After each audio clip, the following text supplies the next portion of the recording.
안녕하세요. 멘탈코치 이너게임입니다. 눈물이 핑 돌았던 책이 한 권 있습니다. 그 책은 바로 이토록 뜻밖의 뇌과학. 뇌과학책을 읽고 이렇게 감정이 복받칠 거라고는 상상도 못했어요. 오늘은 이 책의 4강 뇌는 당신의 거의 모든 행동을 예측한다 의 내용을 참고해서 여러분의 뇌를 실행에 미친 뇌로 만들 수 있는 방법을 알려드리겠습니다. 오늘 내용은 조금 어려울 수 있지만 역대급 영상이 될 거라고 자부합니다. 쉽게 이해시켜드리기 위해서 이 표를 만들었어요. 우리 뇌에 대한 사전 지식을 조금만 학습하고 난 뒤에 다시 표를 띄워서 설명드릴게요. 자, 우선 제가 이 책의 어떤 대목에서 눈물이 핑 돌았는지 읽어드릴게요. 나는 당신에 관해 잘 알지 못하지만 이 메시지는 희망적이라고 생각한다. 당신의 뇌가 단순히 세상에 반응하고 있는 것이 아니라 적극적으로 세상을 예측하고 게다가 자신의 배선까지 바꿀 수 있다면 당신이 나쁜 행동을 했을 때 누가 책임을 져야 할까? 바로 당신이다. 여기서 내가 말하는 책임은 사람들이 살면서 겪는 비극적이거나 그 결과로 경험하는 역경에 대한 책임이 아니다.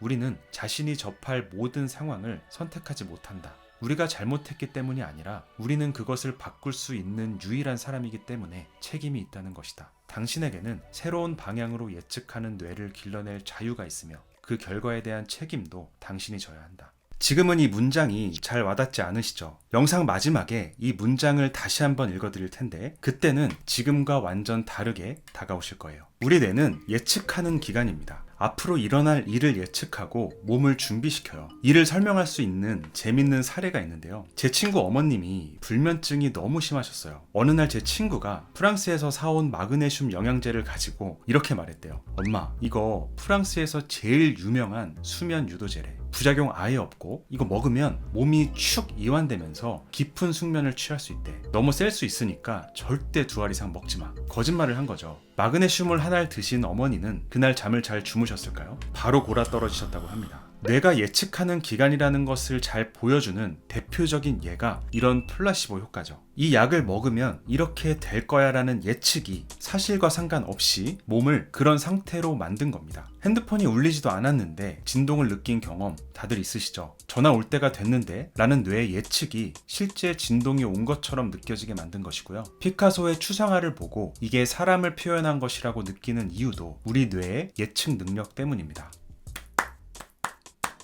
이 다음에 뭐가 떠오르셨나요? 2002 월드컵을 경험하신 분들은 대한민국이라는 말과 리듬이 떠오르셨을 거예요. 책에서는 이렇게 말합니다. 천천히 읽어드릴게요. 이와 비슷한 상황을 내가 마지막으로 겪었을 때 내 몸이 지금과 비슷한 상태에 있었고 이 특정한 행위를 하려고 했을 때 그 다음에 무엇을 보았나? 그 다음에 어떤 느낌이 들었던가? 이에 대한 대답이 당신의 경험이 된다. 뇌는 머리 바깥의 세상과 머리 내부로부터 나오는 정보들을 결합해 당신이 보고 듣고 냄새 맡고 맛보고 느끼는 모든 것을 만들어낸다. 우리 기억이 우리가 보는 것을 만들어내는 결정적인 요소다. 우리가 보는 것은 세상에 있는 것과 우리 뇌가 구성한 것의 조합이다. 다른 감각들도 마찬가지다. 때로는 우리 머릿속 정보가 외부 세계의 실제 데이터를 압도한다. 아주 실제적인 의미에서 예측이란 뇌가 자기 자신과 대화를 나눈다는 것을 말한다. 뇌는 마치 스마트폰의 자동 완성 기능처럼 작동하는 거예요. 앞에 이런 글자를 치면 뒤에는 이런 글자가 나올 거야 하는 식이죠. 뒤에 이런 글자가 나온다는 걸 스마트폰이 어떻게 예측해요? 그동안 이 사용자의 패턴을 기억한 거죠. 우리 뇌는 과거의 경험과 지식을 바탕으로 다가올 일을 예측함으로써 우리가 효율적으로 생각하고 행동하도록 돕습니다. 덕분에 우리는 복잡한 세상을 빠르게 이해하고 대응할 수 있어요.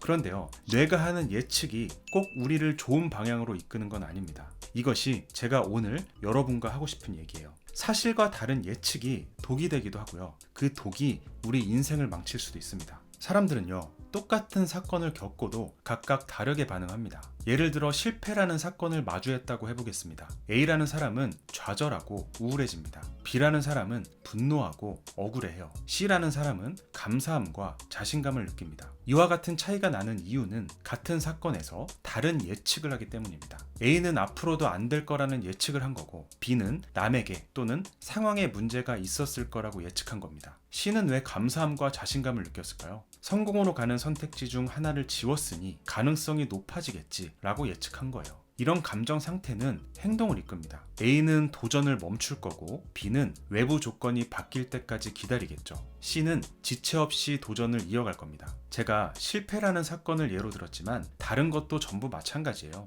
같은 말을 들어도 다른 예측을 하고 같은 상황에 처해도 다른 예측을 합니다. 자, 그러면 왜 서로 다른 예측을 하는 걸까요? 사람마다 예측이 다른 이유는 그동안 쌓아온 경험과 지식, 처한 환경이 다르기 때문입니다. 자기 안에 있는 경험과 지식, 현재 처한 상황을 기반으로 서로 다른 스토리를 쓰는 거예요. 즉, 사건과 감정 사이에는 스토리텔링이 있는 겁니다. 책에 있는 내용을 하나 더 읽어드릴게요. 뇌는 예측 기관이다. 뇌는 당신의 과거 경험과 현재 상황을 기반으로 다음에 이루어질 일련의 행동을 개시하며 이러한 일들은 당신의 인식 없이 이루어진다. 다른 말로 하면 당신의 행동은 당신의 기억과 환경의 제어를 받는다. 우리의 경험, 지식, 환경을 바꾸면 좋은 스토리텔링을 통해 예측을 바꾸고 좋은 감정과 발전적인 행동을 이어갈 수 있다는 걸 아셨을 거예요. 그럼 이걸 어떻게 바꿀 수 있을까요? 이 3단계 작업을 하시면 됩니다. 스텝 1, 일단 멈추기입니다. 우리는 대부분의 시간을 자동 조종 모드로 살아갑니다. 사건을 마주하면 경험, 지식, 환경에 따라서 자동으로 스토리텔링이 돌아가고 예측하고 감정을 느끼고 행동으로 이어져요. 부정적인 사건을 마주했을 때 일단 멈추세요. 자동 조정 모드를 끄고 수동 모드로 들어가서 내가 이 상황을 전부 다 제어하겠다 라는 마음을 먹는 게 스텝 1입니다. 이때 나만의 만트라를 만들면 좋습니다.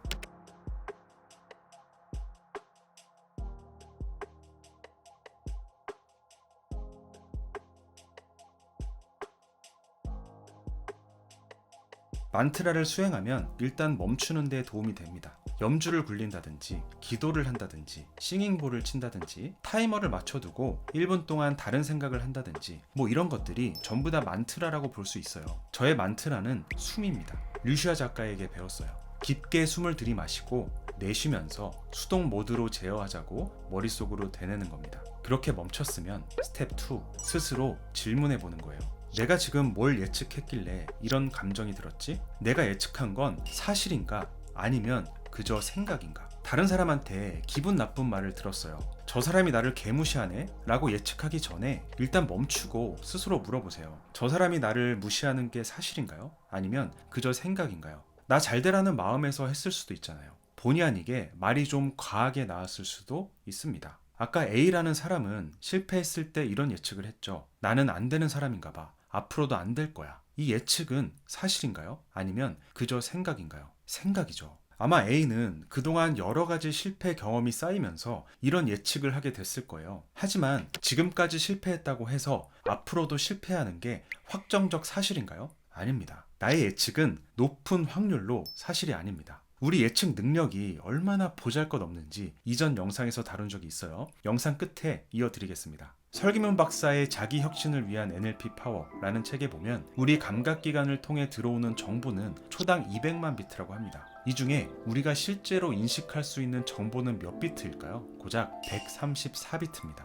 우리가 사는 실제 세계에서 우리는 요만큼의 세상만 접하면서 살죠. 우리가 접하는 요만큼의 세계에서 인식할 수 있는 정보는 또 요만큼입니다. 그럼 실제로 인식할 수 있는 세계는 그대로 믿을만 할까요? 우리는 어떤 정보를 인식했을 때 이를 객관적이고 정확하게 인식하지 않죠. 사람들은 자신의 상황에서 이 정보를 선별하거나 일반화하거나 왜곡합니다. 그러니까 인식할 수 있는 요만큼의 세상조차 그대로 믿을 수 없는 거예요. 우리가 무언가를 예측할 때는 요만큼의 사실만 가지고 예측을 하는 겁니다. 엄청 불완전하겠죠. 우리의 예측은 대부분 사실이 아니고 그저 내 마음속에서 만들어낸 생각일 뿐입니다. 어떤 사건이 좋은지 나쁜지는 당장에 알 수 없습니다. 좋은 줄 알았는데 나중에 가니까 독이 되는 경우도 있고 안 좋은 줄 알았는데 결과적으로는 득이 되는 상황도 있어요. 어떤 상황이든 이것을 긍정적으로 바꿔내겠다는 의지가 더 중요합니다. 일단 멈추고 그 예측이 사실이 아니라면 스텝 3, 새로운 스토리텔링을 해보는 겁니다. 부정적인 스토리를 긍정적인 스토리로 바꿔보는 거예요. 시각화 작업과 비슷합니다. 저는요, 실패를 많이 합니다. 과거에 제가 실패하면 그걸 운명이라고 생각했어요. 나는 평생 2등에 머무를 운명이구나. 뭘 엄청 열심히 해도요, 결과는 그냥 나쁘지 않은 정도였어요. 내 운명은 내가 1등으로 치고 나가지 못하게 어정쩡한 성공만 허락한다는 생각이 강했습니다. 나는 평생 2등에 머무를 운명이야 라는 예측이 큰 도전을 피하게 하고 작은 도전에서도 열심히 안 하게 만들었어요. 2등에 머무를 운명이니까 설렁설렁 해도 중간은 갈 거니까요. 지금은 실패라는 사건에 대한 스토리를 다르게 썼습니다. 이렇게 썼어요. 3할만 쳐도 위대한 타자다. 10번 중에 3번만 성공하면 되지. 이것도 구시대적 조언이다. 1000번 중 1번만 성공하면 모든 게 뒤바뀔 수 있다. 어떤 일이 일어날지 모를 복잡게 세상에서 한 번의 실패가 무슨 의미가 있나. 내가 잘해도 실패할 수 있고 내가 못해도 성공할 수 있다. 그냥 계속 시도하는 것이 답이다. 대신 한 번의 성공이 터졌을 때 그 열매를 수확할 수 있는 역량을 꾸준히 만들어 가자. 모든 행동에서 배우고 자라나자. 나는 평생 2등에 머무를 운명이야 라는 스토리를 하나만 터지면 인생 바뀐다는 스토리로 바꿨어요. 실패를 대수롭지 않게 생각하게 됐고요. 행동력이 어마어마하게 강해졌습니다. 언젠간 터질 그날을 위해서 제 역량을 꾸준히 개발하게 됐고요. 1년 반이 넘는 시간 동안 유튜브 영상을 찍어 올렸습니다. 쇼츠 포함 330개의 영상을 올렸어요. 많은 양이죠. 이 내용 정말 좋아. 편집도 잘 됐어. 터질 것 같다고 예측했던 영상이 죽을 쓰고 별 기대 없이 핸드폰으로 막 찍어서 올린 영상이 조회수 2만을 넘는 이상한 경험들을 했습니다. 어떤 일이 일어날지 모르는 복잡게 세상이에요. 내가 잘해도 실패할 수 있고요. 내가 못해도 성공할 수 있습니다.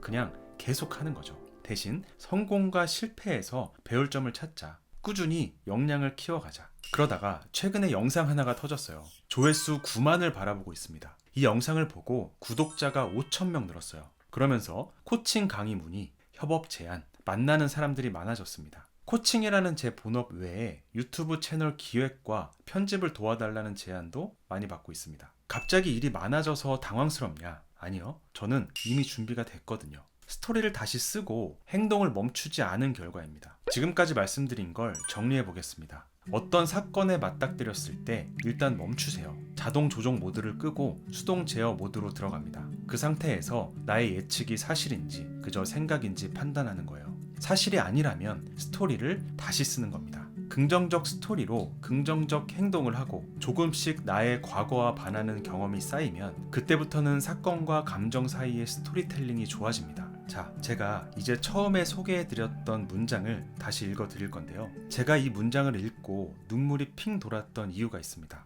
우리의 경험, 지식, 환경이 예측을 다르게 만든다고 말씀드렸잖아요. 저는 안 좋은 경험, 안 좋은 지식, 안 좋은 환경 속에서 자란 편이에요. 화장실에 세면대도 없는 집에서 학창시절 대부분을 보냈습니다. 혹시라도 저희 부모님이 보시면 가슴이 아프실까봐 더 깊은 얘기는 안 할게요. 저 말고도 안 좋은 환경에서 안 좋은 경험을 하며 자라신 분이 있을 거예요. 그 때문에 같은 사건을 겪어도 남들에 비해 나쁜 감정에 사로잡히고 나쁜 행동을 했을 수도 있어요. 그건 여러분의 잘못이 아닙니다. 여러분은 경험과 환경을 바꾸기엔 너무 어렸잖아요. 여러분 잘못이 아니에요. 하지만 그에 대한 책임은 누가 져야 할까요? 내가 져야 합니다. 왜요? 처음에 소개한 문장을 다시 읽어드릴게요. 당신에 관해 잘 알지 못하지만 이 메시지는 희망적이라고 생각한다. 당신의 뇌가 단순히 세상에 반응하고 있는 것이 아니라 적극적으로 세상을 예측하고 게다가 자신의 배선까지 바꿀 수 있다면 당신이 나쁜 행동을 했을 때 누가 책임을 져야 할까? 바로 당신이다. 여기서 내가 말하는 책임은 사람들이 살면서 겪는 비극적이거나 그 결과로 경험하는 역경에 대한 책임이 아니다. 우리는 자신이 접할 모든 상황을 선택하지 못한다. 우리가 잘못했기 때문이 아니라 우리는 그것을 바꿀 수 있는 유일한 사람이기 때문에 책임이 있다는 것이다. 당신에게는 새로운 방향으로 예측하는 뇌를 길러낼 자유가 있으며 그 결과에 대한 책임도 당신이 져야 한다. 과거의 경험은 바꿀 수 없지만 새로운 경험을 쌓을 수는 있습니다. 그걸 할 수 있는 유일한 사람은 바로 우리 자신입니다. 제가 오늘 말씀드린 이 3단계 방법으로 오늘부터 여러분의 뇌에 새로운 씨앗을 뿌려주세요. 그 씨앗이 실행에 미친 뇌를 만드는 열매가 될 겁니다. 안녕하세요. 멘탈코치 이너게임입니다. 올해가 아직 2달 정도밖에 안 지났지만 아마도 올해 볼 영상 중에 최고의 영상을 만난 것 같습니다. 제 인생에서 풀리지 않는 미스테리가 하나 있는데요. 이 영상을 통해 그 미스테리를 풀게 됐고 앞으로의 저의 하루 계획에 무엇을 꼭 추가해야 하는지가 명확해졌습니다. 우선 영상을 먼저 보시고 제 인생에서 풀리지 않았던 미스테리가 뭐였는지, 그리고 이 지식을 어떻게 활용할 건지 말씀드려 볼게요. I'm gonna share a little neuroscience tidbit, Love it. but I think it's one that you'll appreciate. Most people don't know this, but there's a brain structure called the anterior mid-cingulate cortex. As we pointed out before, that's a noun, it's a name, it doesn't mean anything. We Right. could call it the cookie monster. Right. But what's interesting about this brain area is there are now a lot of data in humans, not some mouse study, showing that when people do something they don't want to do, like add 3 hours of exercise per day or per week, or when people who are trying to diet and lose weight resist eating something. Right. When people do anything that they, and this is the important part, that they don't want to do. Right. It's not about adding more work, it's about adding more work that you don't want to do. Yes. This brain area gets bigger. Yep. Now, here's what's especially interesting about this brain area to me. And by the way, I'm only learning this recently because it's new data, but there's a lot of it. The anterior mid-cingulate cortex is smaller in obese people. It gets bigger when they diet.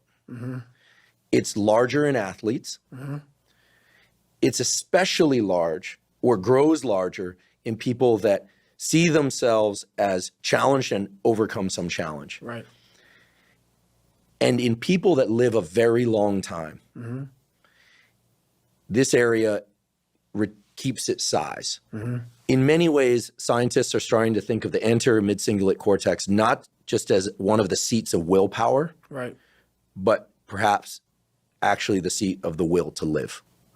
See. And when I learned about the anterior mid-cingulate cortex, I was like almost out of my seat. And I've been in the neuroscience game since I was 20. Now We're the we're same talking. age. And I was so pumped because I've heard of the amygdala, fear, prefrontal cortex, it's planning and action.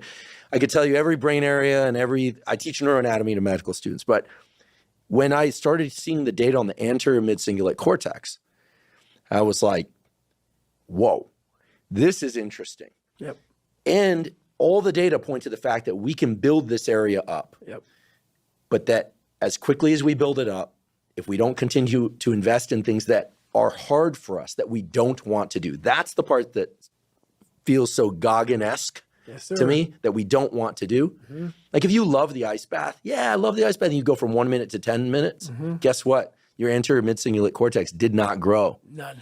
But if you hate the cold water, if you're afraid of drowning and you get into water and put your head under, Yep. then your anterior mid and survive, then the anterior mid-cingulate cortex gets bigger.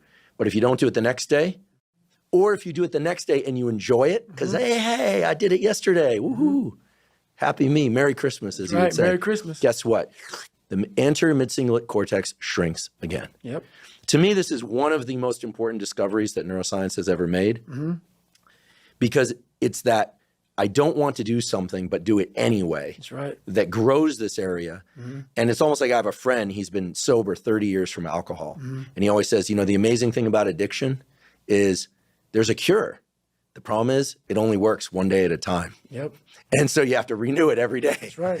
So the anterior mid-cingulate cortex, to me, when I learned about it, two things went off in my head. Whoa, this is super interesting. And two, I got to tell David Goggins about this. And I waited until now glad. to tell you because I felt like well, for obvious reasons, I wanted to tell you and I wanted to tell you here. Well, I love that because that's how I've lived my entire life. I don't know anything about that. But people go, man, you have such a strong will. It's something that you build. Like, I never forget, I was on a podcast one time, and this dude goes, you were blessed with a strong mind. Like, the hell are you talking about? I was blessed with a strong mind. That's something that you have to develop.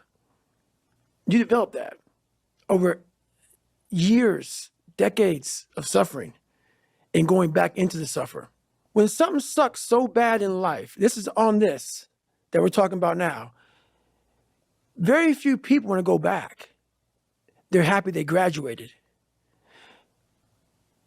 I realized I'm the same way. I don't want to go back. I have to go back. I must go back because that is exactly where all the knowledge of my life exists, was back there, and what you're talking about. Well, I didn't know anything about this, but how I grew a will was constantly doing these things to now it's just life. I wake up while it still sucks, it's just life. You don't sit back and like, oh my God, like I have days I don't want to do it, but I know I'm going to do it. I know from years of just doing it. So that's beautiful. And this is why I came on here with you today. And I'm glad that you're talking about this because human beings need to hear this. They need to stop hearing these hacks on this and that. There's no fucking hack, bro. There's no fucking hack. Yeah, you may this and that and saunas and, this, and all this shit yeah, it's great. There is no life hack. To grow that thing, how do you grow it? Do it and do it and do it and do it. That's the hack. The hack is gonna fucking suck. And that's what I realized.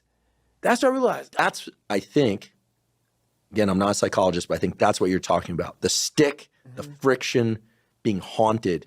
It's the suck part that grows this anterior mid-cingulate cortex. 제 인생은 재수에 성공하면서 바뀌었습니다. 고3 때까지 공부와 담을 쌓고 있다가 수능 점수 110점을 맞고 재수를 시작했어요. 재수를 하면 보통 11월에 수능 점수 보고 바로 학원에 들어가잖아요. 저는 공부에 자신이 없었기도 했고 이런저런 고민을 하다가 3월이 돼서야 재수학원에 들어갔습니다. 수능이 8개월 남은 시점인 거죠. 기왕 시작한 거 딱 8개월만 마음 잡고 해보자. 8개월간 엄청난 의지력을 발휘했습니다. 수능을 꽤 잘 봤고요. 인하대학교에 합격했어요. 인서울은 아니지만 수능 110점이었던 제가 상상할 수 없었던 대학에 합격하게 된 겁니다. 제 인생에서 풀리지 않는 미스테리는 도대체 그 의지력이 어디서 나왔을까 하는 거죠. 당시 재수학원에 있던 다른 학생들을 보면서 제 의지력이 좀 남들보다 강하다는 걸 알게 됐어요. 왜 그랬을까? 오늘 소개해드린 영상을 보면서 알게 됐어요. 재수를 시작할 때 내 전측 중심부 대상 회피질이 남들에 비해 발달되어 있었구나. 고등학교 2학년 때까지는요, 제 의지력이 굉장히 약했던 것 같습니다. 뭘 시작하면 매번 중간에 포기하고 흐지부지되고 그랬거든요. 그래서 공부도 못했던 것 같아요. 그러다가 고등학교 2학년 때 동네 헬스장에서 운동을 시작했는데 이 헬스장이 독특했어요. 당시에는 PT라는 개념도 없었고 헬스장에 가면 헬스장 관장님한테 모두가 운동을 배웁니다. 다른 체육관과 이 체육관이 뭐가 달랐냐면 여기는 선수를 키우는 태릉 선수촌 같은 분위기였어요. 규율도 확실하게 있었습니다. 저희 같은 학생들은 체육관에 도착하면 체육관 전체를 한 바퀴 돌면서 어른 회원들한테 한 분 한 분 인사를 드립니다. 끝나고 갈 때도 그렇게 했어요. 진짜 독특하죠. 운동 제대로 안 하고 저희끼리 잡담하고 있거나 희덕대고 있으면 관장님이 정신봉이라는 거를 들고 와서 저희한테 경고를 주고 가기도 하셨습니다. 인천에 있는 구간헬스라는 곳인데요. 여기서 배출한 선수들이 정말 많아요. 전국체전급 선수는 너무 많고요. 보디빌딩에 관심이 있으신 분들은 모두 다 아실 만한 선수, 이승철 선수라든지 박인정 선수라든지 모두 다 이 체육관 출신 선수입니다. 제가 운동할 때 헬스장에서 항상 같이 운동하던 형들이에요. 그런 인연으로 저의 책이 나왔을 때 인정이 형이 추천사를 써주시기도 했습니다. 아무튼 저는 그런 독특한 분위기에서 운동을 배우게 됩니다. 그런 곳이 아니었다면 이것도 며칠 못하고 포기했을 거예요. 한 이틀만 안 나와도 형들이 엄청 구박하고요. 관장님은 또 정신봉으로 정신교육을 시작하십니다.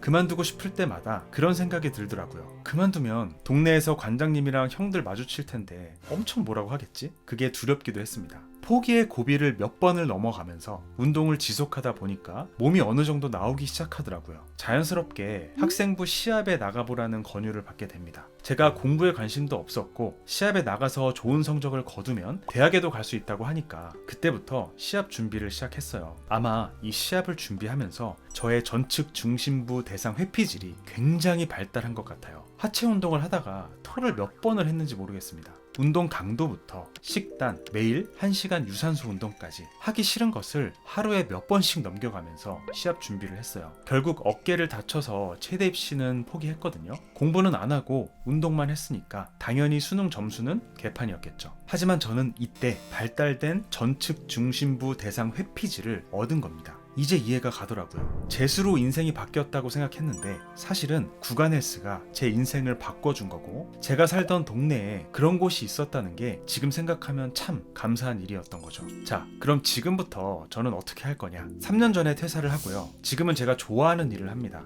3년을 돌이켜보니까 하기 싫은 일을 한 적이 하루도 없는 것 같아요. 하루 종일 일하지만 모든 일이 제가 좋아하고 하고 싶은 일입니다. 우리 앞에 영상에서도 봤듯이 그 일이 좋아지면 더 이상 이 뇌 부위가 발달하지 않잖아요. 그래서 하루에 하나 이상 하기 싫은 일을 저의 계획에 넣으려고 합니다. 우선 매일 1시간씩 일찍 일어나려고 해요. 아침에 알람이 울렸을 때 일어나는 건 아무리 해도 좋아지지 않는 일이잖아요. 그럴 때마다 내 의지력 뇌가 발달하는 거야 라는 생각으로 일어나 보려고요. 두 번째로 격일로 유산소 운동을 40분 이상씩 하려고 합니다. 제가 예전에 존투 운동에 대해 설명하면서 주 180분 이상 존투 유산소 운동을 하라고 권해드렸죠. 저도 한참 잘 하다가 무릎이 아파서 한동안 못했었거든요. 이제 무릎도 어느 정도 나아졌으니까 다시 시작해 보겠습니다. 오늘 영상은 여러분이 해야 하지만 하기 싫은 일을 할 때 충분한 동기부여를 해줄 수 있는 내용인 것 같아요. 이걸 해내면 내 의지력 근육이 커질 거야 라는 생각만으로 충분한 동기가 될 것 같습니다. 안녕하세요, 멘탈코치 이너게임입니다. 오늘 아주 작은 벽에 대한 얘기를 해드릴게요. 혹시 여러분들 중에 운명이라는 게 존재하고 나는 안 좋은 운명을 타고난 것 같다고 생각하시는 분들은 잘 들어주세요. 오늘 이야기가 여러분의 세계를 더욱 확장시키는 계기가 됐으면 좋겠습니다. 주식을 잘 모르시는 분들에게는 이 예가 100% 이해되실지 모르겠지만 제가 실제로 겪었던 이야기를 해드리는 게 좋을 것 같아서 최대한 어려운 이야기를 빼고 단순하게 말씀드려 볼게요. 5년 전에 코로나가 터졌을 때 주식 열풍이 불었었죠. 그때 어떤 유튜브 영상을 보고 미국 주식을 시작했어요. 그 영상 제목이 1억 모았으면 가진 돈 몽땅 써라 뭐 이런 제목이었던 것 같습니다. 영상 속 전문가가 하는 말이 미국 지수에 투자하면 투자금은 5년에 2배씩 불어난다고 했어요. 그러니까 40살에 1억을 모아서 미국 상위 500개 기업에 투자하는 S&P 500에 넣어두면 45살엔 2억이 되고 50살엔 4억이 되고 55살엔 8억, 60살엔 16억,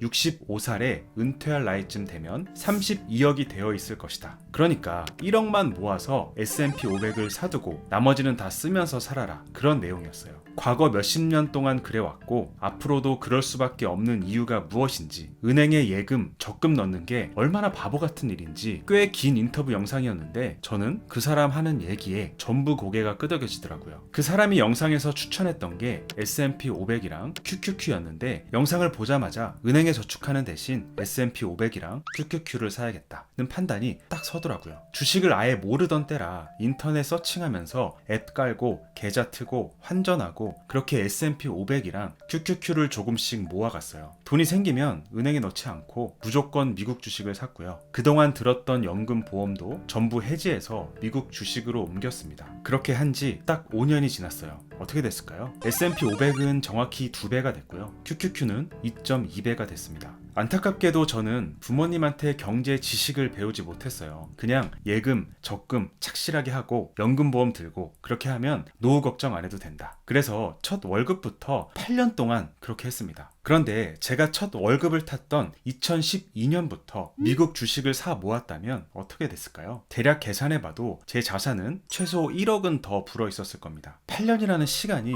너무 아깝더라고요. 수익률도 수익률인데 미국 주식을 시작하면서 저에게 일어난 꽤 좋은 변화가 있었습니다. 우선 돈을 아껴 쓰게 됐습니다. 주식 사 모으는 재미에 빠지니까 허튼데 돈을 잘 안 쓰게 되더라고요. 이 돈이면 QQQ를 한 주 더 사지. 백화점 쇼핑보다 주식 쇼핑이 더 재밌어지기 시작했습니다. 두 번째로 세상 돌아가는 게 보이기 시작했어요. 그 전까지는 전기차, 자율주행, 비만 치료제, 혁신 바이오 기술 아무리 뉴스에서 떠들어도 완전히 노관심이었는데 주식을 사 모으다 보니까 그런데 관심이 생기면서 제가 보는 세상이 더 넓어졌습니다. 이 좋은 걸 저만 알고 있었을까요? 지난 5년간 제 주변의 지인들한테 QQQ와 S&P 500을 사라고 엄청 얘기하고 다녔습니다. 거의 전 재산이 들어가 있으니까 저도 공부를 많이 했겠죠. 영상 속 전문가가 했던 얘기에 제가 공부한 내용을 보태서 아주 쉽고 친절하게 설명해 줬어요. 주식 그거 어떻게 될 줄 알고 그렇게 막 추천을 해주냐 걱정하시는 분들이 있을 수도 있는데 이건 하나의 종목에 투자하는 것이 아니라요. 미국 전체에 투자한다고 이해하시면 됩니다.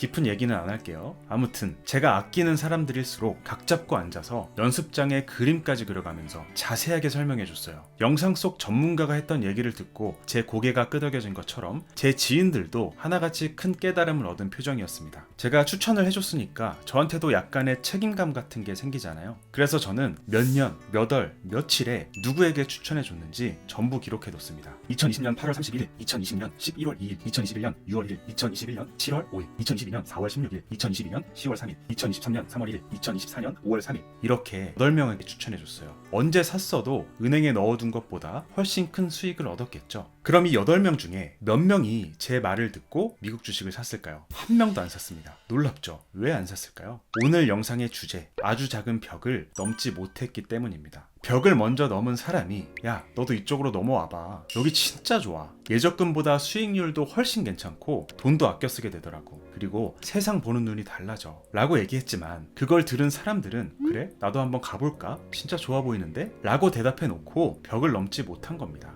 시간이 지나고 왜 그때 안 샀어? 이렇게 물어보면 그 이유는 8명 모두 똑같습니다. 혹시 투자했다가 손해보면 어떡해? 이 걱정 때문에 실행하지 못한 사람은 없어요. 다른 예적금보다 좋다는 걸 다 알고 있어요. 걱정 때문이 아니라 앱 깔고 주식 계좌 만들고 달러 환전하고 주식을 사는 그 과정이 귀찮았던 겁니다. 해보면 진짜 아무것도 아닌데 안 해봤고 낯설고 익숙치 않으니까 그 별것도 아닌 벽을 넘지 않은 겁니다. 누구나 마음속에 이런 아주 낮은 벽이 있습니다. 남들이 야 이쪽으로 와봐, 여기 진짜 좋아 라고 했을 때 그쪽으로 가고 싶지 않다? 이건 제가 말하는 벽이 아닙니다. 가고는 싶은데 그 벽이 너무 높아서 아예 안 될 것 같다, 이것도 제가 말하는 벽이 아니에요. 제가 말하고 있는 벽은 넘고 싶고 넘어야 하고 넘을 수 있지만 넘고 있지 않은 벽이에요. 물론 저도 이런 벽을 종종 마주합니다. 챗 GPT가 나온 지 꽤 됐죠. 작년에 4옴니가 나오고 주변에서 돈 내고 한번 써보라는 얘기가 들리더라고요. 그냥 월 32,000원만 내고 한번 써보면 되는데 반년 이상 그 벽을 넘지 않았습니다. 왜 그랬을까? 월 32,000원이 아까워서? 가만히 생각해보니까 월 32,000원 이상의 뭔가 대단한 걸 얻어야 한다는 부담이 있었던 것 같아요.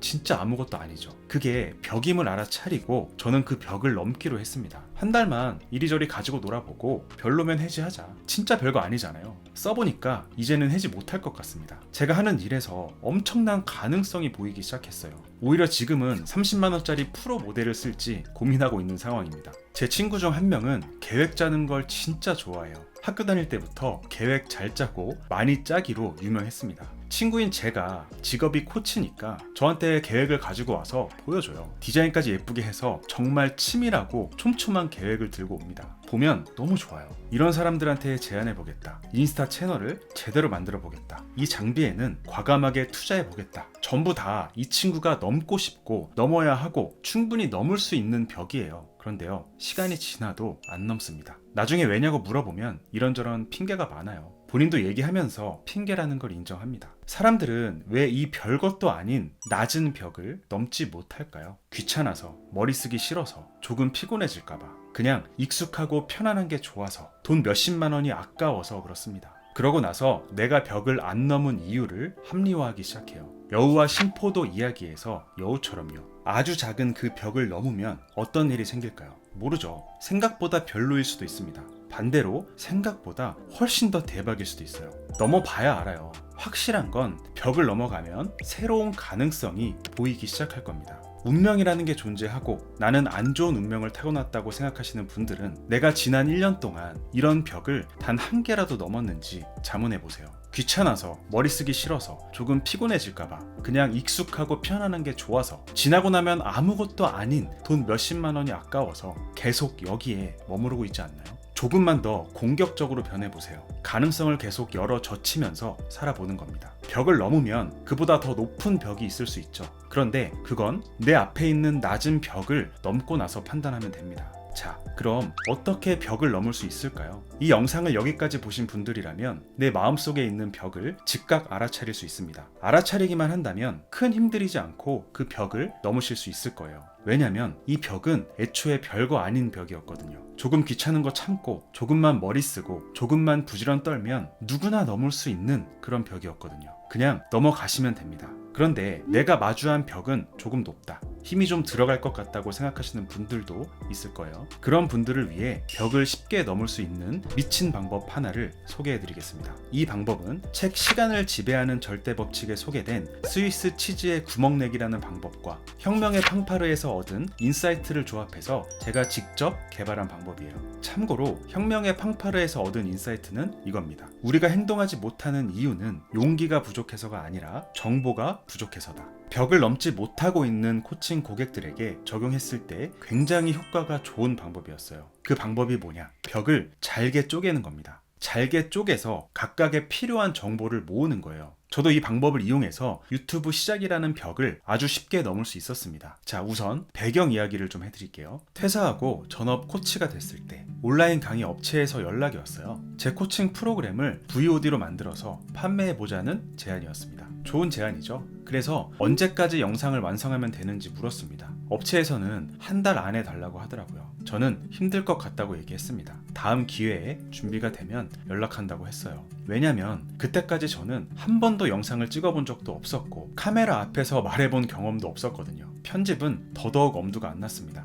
그러다가 이게 벽임을 알아차렸죠. 넘어야 하고 넘고 싶은 벽이요. 벽을 넘어봐야겠다. 조금 높은 벽이긴 하죠. 그래서 이 벽을 넘기 위해 필요한 정보를 전부 모아서 정리했습니다. 이렇게 했어요. 왼쪽 열에는 필요한 정보, 예를 들면 이런 거죠. 카메라 뭐 사야 되지? 조명 뭐 써야 되지? 마이크는 어디서 찍지? 어떻게 찍어야 잘 나오지? 편집은 어떻게 배우지? 다른 사람들은 어떻게 하고 있지? 이런 것들. 그리고 가운데 열에는 이 정보를 어떻게 수집할 것인지 정보 수집 계획을 적었어요. 예를 들면 어떤 마이크를 써야 하지? 그 유튜버 오디오가 좋던데 그 사람 마이크 뭐 쓰는지 알아보자. 어디서 찍어야 하지? 집에서 찍을 수 있는 구도가 나오는지 테스트 해보고 안 되면 저렴한 스튜디오를 알아보자. 다른 사람들은 어떻게 하고 있지? 클래스유 들어가서 잘 팔리는 강의 무료 공개분 모두 확인하고 아이디어를 얻자. 편집은 어떻게 배우지? 우선 강의 영상을 만드는데 필요한 편집 기술이 뭔지 리스팅하고 독학으로 가능한지 알아보자. 이런 식으로요. 마지막 열에는 실제로 정보를 수집하고 수집한 정보를 정리했습니다. 마이크는 로데 콘덴서 마이크를 사자. 새 거는 25만원, 중고는 19만원. 집에서 찍을 수 있는 구도가 나오네. 서재 배경으로 찍으면 좋겠다. 유명 강사들 영상을 보니까 구도는 이 사람 거, 강의는 이 사람 방식, 의상은 이 사람 걸 참고하면 좋겠다. 편집에 필요한 기술은 컷 편집, 자막, 자료 삽입 등등이 있는데 유튜브 보고 충분히 할 수 있겠다. 이렇게 한 판을 정리했어요. 벽을 잘게 쪼개서 각각의 필요한 정보를 모으는 거죠. 그럼 이때부터 어떻게 하면 돼요? 하나씩 하면 되는 거죠. 다 정리해 놨으니까 이대로 하나씩 넘으면 되는 겁니다. 너무 쉽잖아요. 조금은 버겁게 느껴졌던 벽이 전부 낮은 벽으로 바뀌었어요. 한두 개쯤 넘고 나니까 행동에 관성이 붙기 시작하더라고요. 카메라 사고, 조명 사고, 마이크 사고, 돈 투자했는데 물을 수 있나요? 끝까지 가야죠. 저는 이 방법으로 한 달 만에 영상 60개를 만들고 기한 내 납품을 완료했습니다. 해보니까 그동안 그렇게 망설이던 유튜브를 아무렇지도 않게 시작하게 됐어요. 한 달 만에 영상 60개를 만들었는데 유튜브는 한 달에 4개만 만들어도 충분하잖아요. 유튜브 완전 껌이다. 그렇게 유튜브를 시작할 수 있었습니다. 여러분들도 엑셀이나 노트에 이 표를 만들고 잘 정리해 보시기 바랍니다. 아시겠죠? 자, 지금까지 말씀드린 걸 정리해 보겠습니다. 제가 말씀드린 벽은 넘고 싶고 넘어야 하고 넘을 수 있지만 넘고 있지 않은 벽이에요. 그 벽은 대체로 아주 낮은 벽입니다. 그럼 그 벽을 알아차리는 것만으로도 벽을 넘을 수 있습니다. 왜냐하면 애초에 별거 아닌 벽이었으니까요. 벽이 조금 높다. 알아차리는 것만으로는 넘기 어렵다. 그러면 벽을 잘게 쪼개서 각각의 필요한 정보를 모아서 정리하는 거예요. 제가 예시로 보여드린 표를 참고하시면 됩니다. 여러분이 현재 넘지 못하고 있는 크고 작은 벽은 무엇인지 한번 생각해 보시고요. 그 벽을 넘어 새로운 가능성을 열어보셨으면 좋겠습니다. 수백 건의 자기계발서를 읽으면서 어떤 진리와 같은 가르침을 얻고 그것들을 정리하고 제 삶에 적용하고 싶었는데요. 뽑아낼 수 있었던 진리는 결국 하나밖에 없었습니다.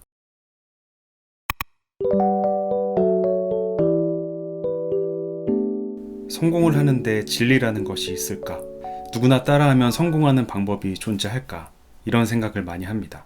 저는 책을 많이 읽는 편이에요. 22살 때부터 책을 읽기 시작했는데요. 그때부터 평균적으로 매달 6권에서 8권 정도를 읽었으니까 최소로 잡아도 지금까지 1200권 이상은 읽었을 겁니다. 그 중에 자기계발서가 3분의 1은 넘는 것 같아요. 1200건 중에 3분의 1이면 400건이죠. 이렇게 많은 자기계발서를 읽으면서 정말 많은 성공법들을 접했어요. 너무 많아요. 어떤 방법들은 이 서로 상반되는 얘기를 하기도 합니다. 어떤 책에서는 하나에만 집중하라고 하고, 또 어떤 책에서는 그런 사람을 단세포생물이라고 표현합니다. 어떤 책에서는 목표를 구체적으로 세팅하라고 하고, 어떤 책에서는 삶에 그냥 내맡기라고 합니다. 어떤 책에서는 무조건 믿으라고 하고, 어떤 책에서는 철저하게 의심하라고 해요. 또 어떤 책에서는 본능을 억누르라고 하고, 또 어떤 책에서는 본능을 숨기지 말라고 합니다. 수백 건의 자기계발서를 읽으면서 어떤 진리와 같은 가르침을 얻고 그것들을 정리하고 제 삶에 적용하고 싶었는데요. 뽑아낼 수 있었던 진리는 결국 하나밖에 없었습니다. 다른 건 잘 모르겠고, 이거는 성공하는 데 있어서 불변의 진리다. 아마 제가 지금 하는 얘기에 아무도 반기를 들지 못할 거예요. 그것은 바로 행동입니다. 방법이 어떠했든 어떤 생각을 품었든 성공한 사람들은 행동을 했죠. 행동하지 않으면 성공할 수 없다. 진리죠. 그런데 신기하게도, 정말 신기하게도 주변에 보면 행동하는 사람이 별로 없습니다. 제가 하는 코칭 중에 갤럽 강점 코칭이라는 게 있어요. 갤럽 강점 검사를 하면 사람들에게 보편적으로 나타나는 34가지 강점 중에 자신의 상위 강점 5가지를 볼 수 있거든요. 34가지 강점 중에 행동이라는 강점이 있는데, 통계적으로 이 행동을 가지고 있는 사람들 비중이 28위입니다. 완전 하위권이죠. 빠른 행동을 이끄는 강점 중에 주도력, 자기확신이라는 것도 있는데요. 이것들은 꼴찌에서 1, 2위예요. 방금 보여드렸던 건 전 세계 통계고요. 우리나라 통계도 한번 볼까요? 우리나라는 행동이 32로 더 낮죠. 마찬가지로 자기 확신과 주도력은 꼴찌고요. 성공하는 사람들이 소수인 이유는 행동하는 사람들이 소수이기 때문 아닐까 해요. 그래서 오늘은 이 행동에 대해서 얘기하려고 합니다. 얼마 전에 북키 출판사에서 그랜트 카돈의 집착의 법칙을 보내주셨어요. 네, 이 책이었는데요. 구독자 300명도 안 되던 채널에 이렇게 책을 보내주신 담당자님 감사드리고요.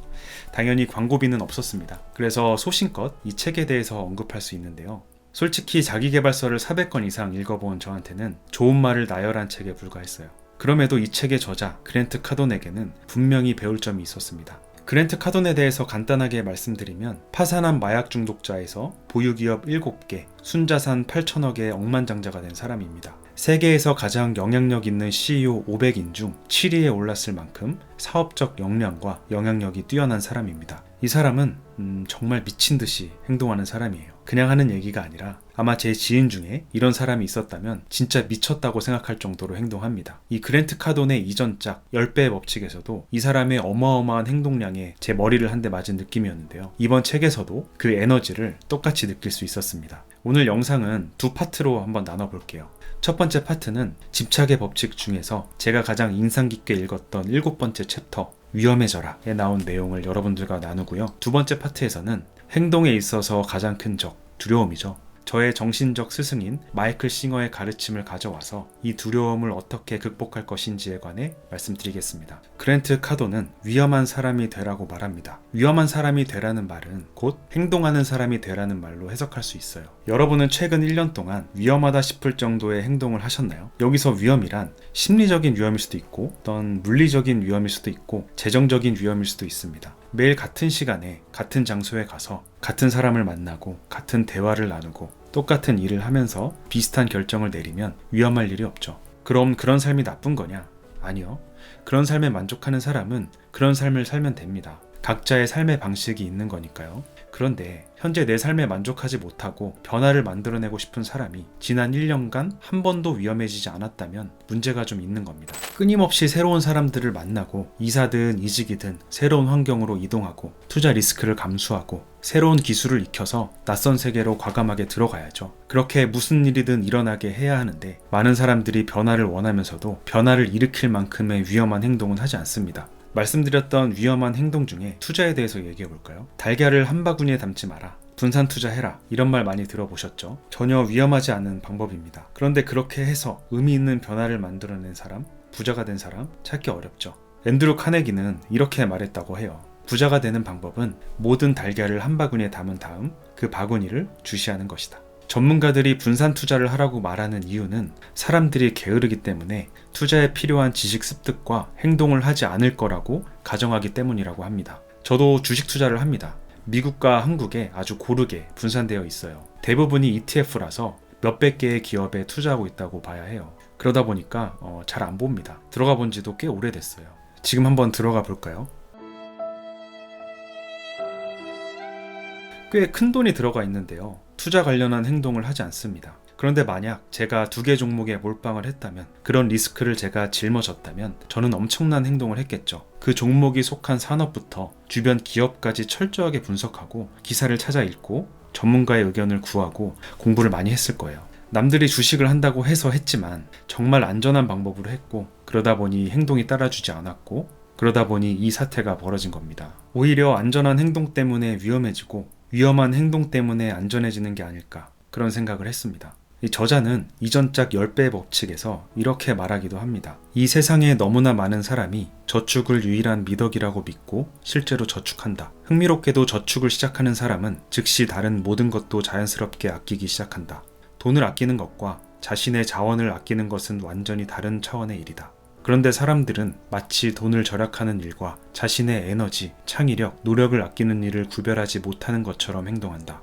온 세상 사람들이 돈과 노력을 모두 아끼는 동안 소수의 사람들은 둘 다 아낌없이 사용하며 확장했다. 누가 정상에 올랐을까?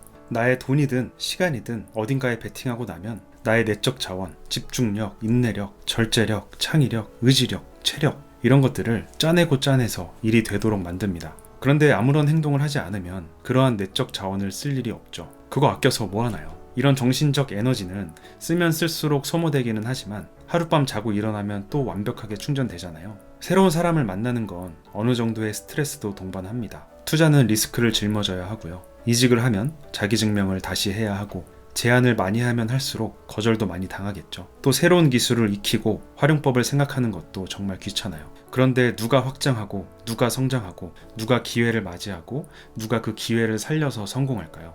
위험을 감수하고 무슨 일이든 일어나도록 행동한 사람들일 겁니다. 다음 이야기로 넘어가기 전에 나는 최근 1년간 어떤 위험한 행동을 했는가 다시 한번 생각해 보셨으면 합니다. 이번엔 두려움에 대해서 얘기해 볼까요? 생각을 행동으로 옮기는데 가장 큰 적은 두려움입니다. 귀찮음이나 게으름 아닌가요? 아닙니다. 제가 말씀드린 행동은 위험한 행동이죠. 귀찮거나 게을러서 하지 않는 자잘한 행동들 말고 두려워서 하기 꺼려지는 위험한 행동을 우리는 앞에서 얘기했잖아요. 제 책 멘탈체육관에서도 썼지만 사람들은 좋아하는 감정을 추구하는 선택보다는 싫어하는 감정을 피하려는 선택을 더 많이 합니다. 제가 영상 처음에 정말 신기하게도 주변에 행동하는 사람이 별로 없다고 했죠. 정말 많은 사람들이 성공했을 때 맛볼 수 있는 감정보다 실패했을 때 느껴질 감정이 싫어서 행동하지 않습니다. 마치 두려운 감정, 불편한 감정 피하는 걸 인생 제1목적으로 두고 사는 사람들 같아요. 물론 저도 그랬고요. 저는 완벽주의 성향이 좀 있어서요. 완벽하게 하지 못할 것 같은 마음이 들면 아예 안 해버리는 경향이 있었어요. 하루가 완벽하기만을 바랬던 거죠. 완벽해지는 가장 좋은 방법이 뭔지 아세요? 아무것도 안 하면 됩니다. 매일 하던 일 하고 익숙하고 편한 사람들 만나고 안전지대 밖으로 벗어나지 않으면 물리적으로나 정신적으로 완벽하게 안정적이죠. 제가 두려움을 극복하고 거침없이 행동하게 된 계기는요. 제가 정신적 스승이라고 말한 마이클 싱어의 가르침을 곱씹으면서부터입니다. 마이클 싱어가 전 종교를 관통하는 깨달음을 얻고 이 2권의 책을 통해 아주 소중한 가르침을 줬어요. 제가 이 영상에서 참 나에 대해서 한번 언급했었는데 그 얘기를 다시 할 겁니다.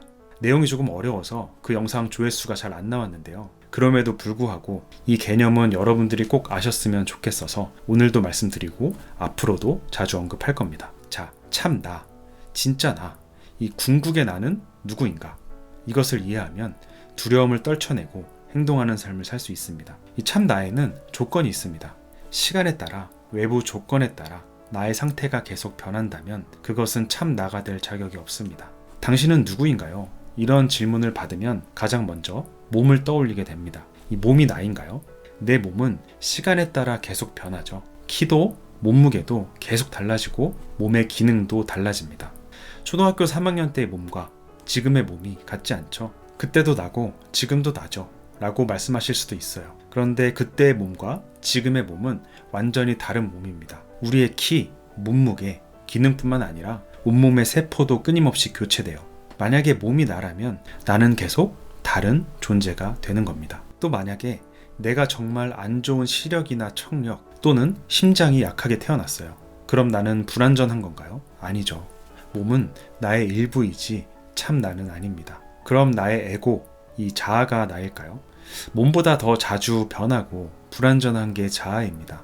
자아는 생존과 번식만 생각합니다. 생존과 번식을 위해서 끊임없이 욕망하고 의심하고 두려워하는 존재입니다. 자아는 외부 조건에 따라, 필요에 따라 정체성도 신념도 좋고 싫음도 그때그때 바꿉니다. 그럼 이 몸도 내가 아니고 나의 생각과 감정을 담고 있는 자아도 내가 아니면 진짜 나는 뭘까요? 잘 생각해보면 변하지 않는 것이 있습니다. 여러분은 초등학교 3학년 때 거울로 키 120cm의 작은 체구를 가지고 있는 나 자신을 봤죠. 그리고 지금 성인이 된 몸을 또 거울로 보고 있고요. 초3 때 나를 보고 있던 존재와 지금의 나를 보고 있는 존재는 동일한 존재 아닌가요? 그 존재는 그때나 지금이나 변하지 않고 지속되고 있지 않나요? 여러분이 한껏 고양돼서 긍정적인 생각과 행동을 했을 때가 있을 거고, 반대로 좌절감에 빠져서 부정적인 생각과 안 좋은 행동을 했을 때도 있을 거예요. 이 긍정적이고 고양된 사람이 나인가요? 아니면 부정적이고 좌절감에 빠진 사람이 나인가요? 이게 둘 다 나라면 나의 상태는 계속 변하는 거죠. 진정한 나라고 할 수 없습니다. 그런데 생각해 보세요. 긍정적인 나를 인식했던 존재와 부정적인 나를 인식했던 존재는 동일한 존재 아닌가요? 자, 이제 조금 다른 질문을 해볼게요. 이 세상에 모든 사람이 사라졌습니다. 당신은 존재하나요? 존재하죠. 사람뿐만 아니라 살아있는 모든 것들이 사라져도 나는 존재해요. 그럼 이번엔 땅, 하늘, 물, 바람, 모든 자연이 사라져서 그냥 사방이 하얘졌다고 해볼게요. 당신은 존재하나요? 좀 무섭긴 하겠지만 그래도 여전히 나는 존재합니다. 그럼 이번엔 여러분들의 의식이 사라졌다고 상상해보세요. 의식이 존재하지 않게 되면 어떻게 될까요? 나라는 느낌이 없을 겁니다. 내가 여기 있었는데 이제 없네? 라고 말할 사람도 없겠죠. 존재의 인식, 곧 의식이 없으면 아무것도 없습니다. 그럼 이제 드디어 참 나가 누구인지 알 수 있습니다. 제가 여러분에게 당신은 누구인가요? 라고 물으면 이렇게 대답할 수 있습니다. 나는 보는 자입니다. 나는 이 안에 어딘가에서 내 앞을 지나가는 사건과 나의 몸과 나의 생각과 감정을 내다보고 인식하는 자입니다. 그것이 진짜 나입니다. 앞서 마이클 싱어가 전 종교를 관통하는 깨달음을 얻었다고 했잖아요. 종교마다 표현법은 다르지만 모든 종교는 이 참 나에 대해서 말하고 있어요. 그 참 나의 자리가 불교의 불성, 힌두교의 아트만, 유대교와 기독교의 영혼의 자리이고 그 깊은 내면의 자리를 차지하면 위대한 신비가 시작된다고 마이클 싱어는 말합니다. 이 참 나의 깨달음이 저를 어떻게 변화시켰냐 하면요. 예전에는 제 몸이 상할까봐, 내 자아가 상처 입을까봐 너무 조심하면서 살았어요. 그런데 몸도 내가 아니고 자아도 내가 아니라는 알아차림, 진짜 나는 내 몸과 자아를 인식하는 의식이라는 것을 알아차리고부터는 거침없이 저를 세상에 내던집니다. 올해에는 제가 정말 좋아하는 이 코칭을 전업으로 하려고 연봉 8천만 원을 포기하고 퇴사를 했고요. 예전 같았으면 부담스러워서 시도조차 못했을 유튜브도 이렇게 시작했고, 블로그는 이제 끝났어, 이런 얘기 많이 들었는데 글 쓰는 게 좋아서 블로그도 합니다. 그리고 소위 코드가 맞지 않는 사람들과도 그냥 만나요. 생판 모르는 사람들에게도 제안도 많이 합니다. 그리고 어떤 일이 일어나는지 이 참 나의 자리에서 아주 평온한 마음으로 지켜보는 거죠. 퇴사 결정을 잘 한 건가? 이런 두려움. 유튜브 구독자가 왜 이렇게 안 늘지? 이런 걱정. 정말 블로그는 끝난 건가? 내 글을 누가 읽기나 하나? 이런 답답함. 저 사람은 정말 나랑 안 맞네. 그런 불편한 감정. 제안이 거절당했을 때 느껴지는 좌절감.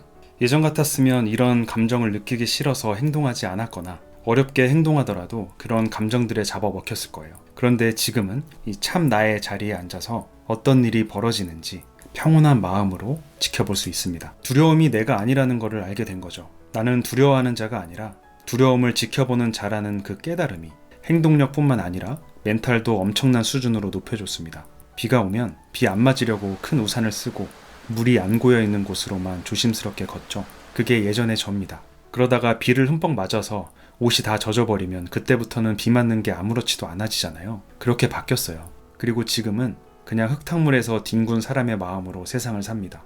물론 실패도 하고 계획대로 안 되는 것도 많죠. 분명한 건 그 어느 때보다 빠르게 성장하고 있고 성공과 실패의 데이터가 쌓이고 있고 시도한 10개 중 3개는 결과를 내고 있다는 거예요. 구독자는 생각보다 빨리 늘지 않지만 코칭 문의가 많이 늘었고요. 출판사에서 책도 보내주시고요. 얼마 전에는 부산에 사시는 분이 제 블로그를 보고 코칭을 신청하셔서 이번 주 일요일에 서울까지 올라오기로 하셨습니다. 그리고 작년에는 온라인으로 몇 번 댓글을 주고받은 분과 만나서 밥을 먹었거든요. 예전에 저라면 상상도 할 수 없는 일입니다. 그런데 그분과 친분을 맺고 그분들 지인을 그룹 코칭한 것을 계기로 코칭 소개의 소개가 지금까지 이어지고 있습니다. 저는 지금 30대 후반인데요. 마치 20대 대학생으로 돌아간 것 같아요. 맨날 아는 지식만 가지고 살다가 새로운 걸 공부하고 새로운 사람들을 만나고 새로운 도전을 하고 사니까 기분도 그렇고 체력도 더 좋아지고 실제로 피부도 더 젊어졌습니다. 삶이 좀 달라졌으면 좋겠다고 생각하시는 분들 중에 지난 1년간 아무런 위험도 감수하지 않으신 분이 있다면 행동해보세요. 조금 위험해져도 됩니다. 분명 삶은 더 확장되고 풍요로워질 거라고 확신합니다. 오늘 영상은 책 나는 4시간만 일한다에서 팀 페리스가 한 말로 마치겠습니다. 우리가 가장 두려워하는 일은 대개 우리가 꼭 해야만 하는 일일 때가 많다. 그것이 전화이건 대화이건 무엇이든 간에 우리가 해야 할 일을 못하게 막는 것은 미지에 대한 두려움이다. 최악의 경우를 정의하고 받아들이고 실행하도록 하라. 인생에서 성공은 주로 그 사람이 기꺼이 하는 불편한 일의 정도에 따라 측정할 수 있다. 당신이 두려워하는 일을 또는 불편해하는 일을 날마다 한 가지씩 하겠다고 결심하라. 여러분, 공격, 또 공격입니다. 행동합시다. 응원하겠습니다. 안녕하세요. 멘탈 코치 이너게임입니다. 아무 생각이나 떠오르게 하는 건 하수, 의도적으로 생각을 컨트롤하는 건 중수, 고수는 생각을 멈출 수 있는 사람입니다. 의도적으로 좋은 생각, 긍정적인 생각을 하는 것은 좋습니다. 제 영상을 보시는 분들이라면 아마도 그런 생각 기법 몇 개쯤은 알고 계실 거고, 그런 분들은 멘탈에 있어서는 중수라고 할 수 있죠. 오늘 제가 하려고 하는 이야기는 고수들의 이야기입니다. 고수들은요, 생각을 멈출 줄 압니다. 오늘은 왜 생각을 멈춰야 하는지, 생각을 멈췄을 때 어떤 일이 벌어지는지, 그리고 어떻게 생각을 멈출 수 있는지에 대해서 말씀드리겠습니다. 이너게임, 성공의 법칙, 상처받지 않은 영혼, 멘탈리티, 이 4권의 책에서 생각을 멈추는 것에 대한 저자들의 가르침을 가져왔고요. 현장에서 오랫동안 멘탈 코칭을 해온 저의 생각과 구체적인 사례까지 보태서 전달드리겠습니다. 생각을 멈춰야 한다. 생각을 멈출 수 있다. 평소에 이런 생각 잘 안 해보셨을 거잖아요. 그래서 미리 말씀드리지만 오늘 내용은 조금 어려울 수 있습니다. 최소 2번은 들어주세요. 이걸 이해하시고 내 삶에 써먹을 수 있다면 여러분의 인생은 분명 달라지기 시작할 겁니다. 생각을 멈춰야 하는 첫 번째 이유는요, 이 생각이 우리의 시간과 에너지를 낭비시키기 때문입니다. 우리는 정말 끊임없이 생각합니다. 여러분들 이 영상을 발견하고 클릭하고 여기까지 시청하시는 직전 1분 동안 어떤 생각을 하셨나요? 이 영상에 대한 생각뿐만 아니라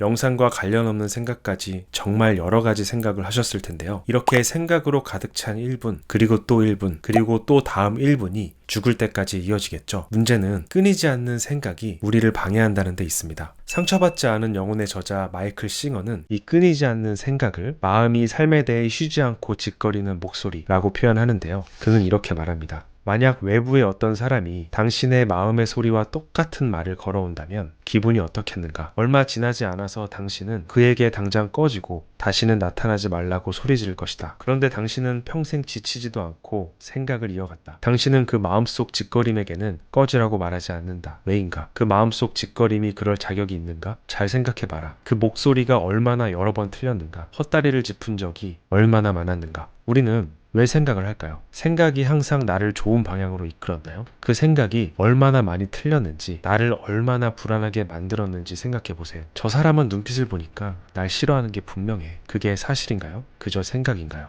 이번 계약 정말 중요한데 잘 안 될 것 같아. 그건 사실인가요? 그저 생각인가요? 이번 일은 왠지 느낌이 안 좋아. 여러분, 그건 사실인가요? 아니면 그저 마음속 짓거림인가요? 우리 마음에 그런 부정적인 생각이 자리 잡으면요, 그 생각은 가슴을 막고 나의 모든 에너지를 끌고 갑니다. 사실도 아닌 그저 생각이 이어지는 나의 생각과 감정과 행동을 결정하는 거죠. 제가 예전에 멘탈 코칭했던 고등학교 축구 선수가 있어요. 공격수인데요. 어느 순간부터 슛을 때리지 못하고 망설이는 일이 많아진 거예요. 그 선수가 저를 만나기 3개월 전쯤에 있었던 일인데요. 중요한 시합에서 같은 팀 선수, K라고 할게요. 이 K에게 패스했으면 완전히 골이 됐을 법한 상황에서 욕심을 낸 적이 있었어요. 그래서 패스하지 않고 슛을 때렸는데 이게 어이없이 빗나간 거죠. 팀은 졌고요. 골이 들어가지 않았던 순간 K가 지었던 표정, 경기가 끝나고 감독님이 자기를 바라본 눈빛에서 자기의 이런 증상이 시작된 것 같다고 하더라고요. 저는 그 선수한테 K랑 감독님을 찾아가서 그날의 상황을 기억하는지 물어보라는 과제를 내줬습니다. 그리고 그 선수는 자기 증상을 바로 해결했어요. K가 그랬대요. 야, 너만 그러냐? 다 똑같지. 나도 그럴 때 많잖아. 이렇게 대수롭지 않게 얘기했고요. 감독님은 이렇게 말했다고 합니다. 그때 패스 안 하고 날려먹은 애가 K가 아니라 너였냐? 상황을 반대로 기억하고 있었던 거죠. 여러분, 인간은요, 이 생각만으로 스스로를 괴롭힐 수 있는 유일한 동물입니다.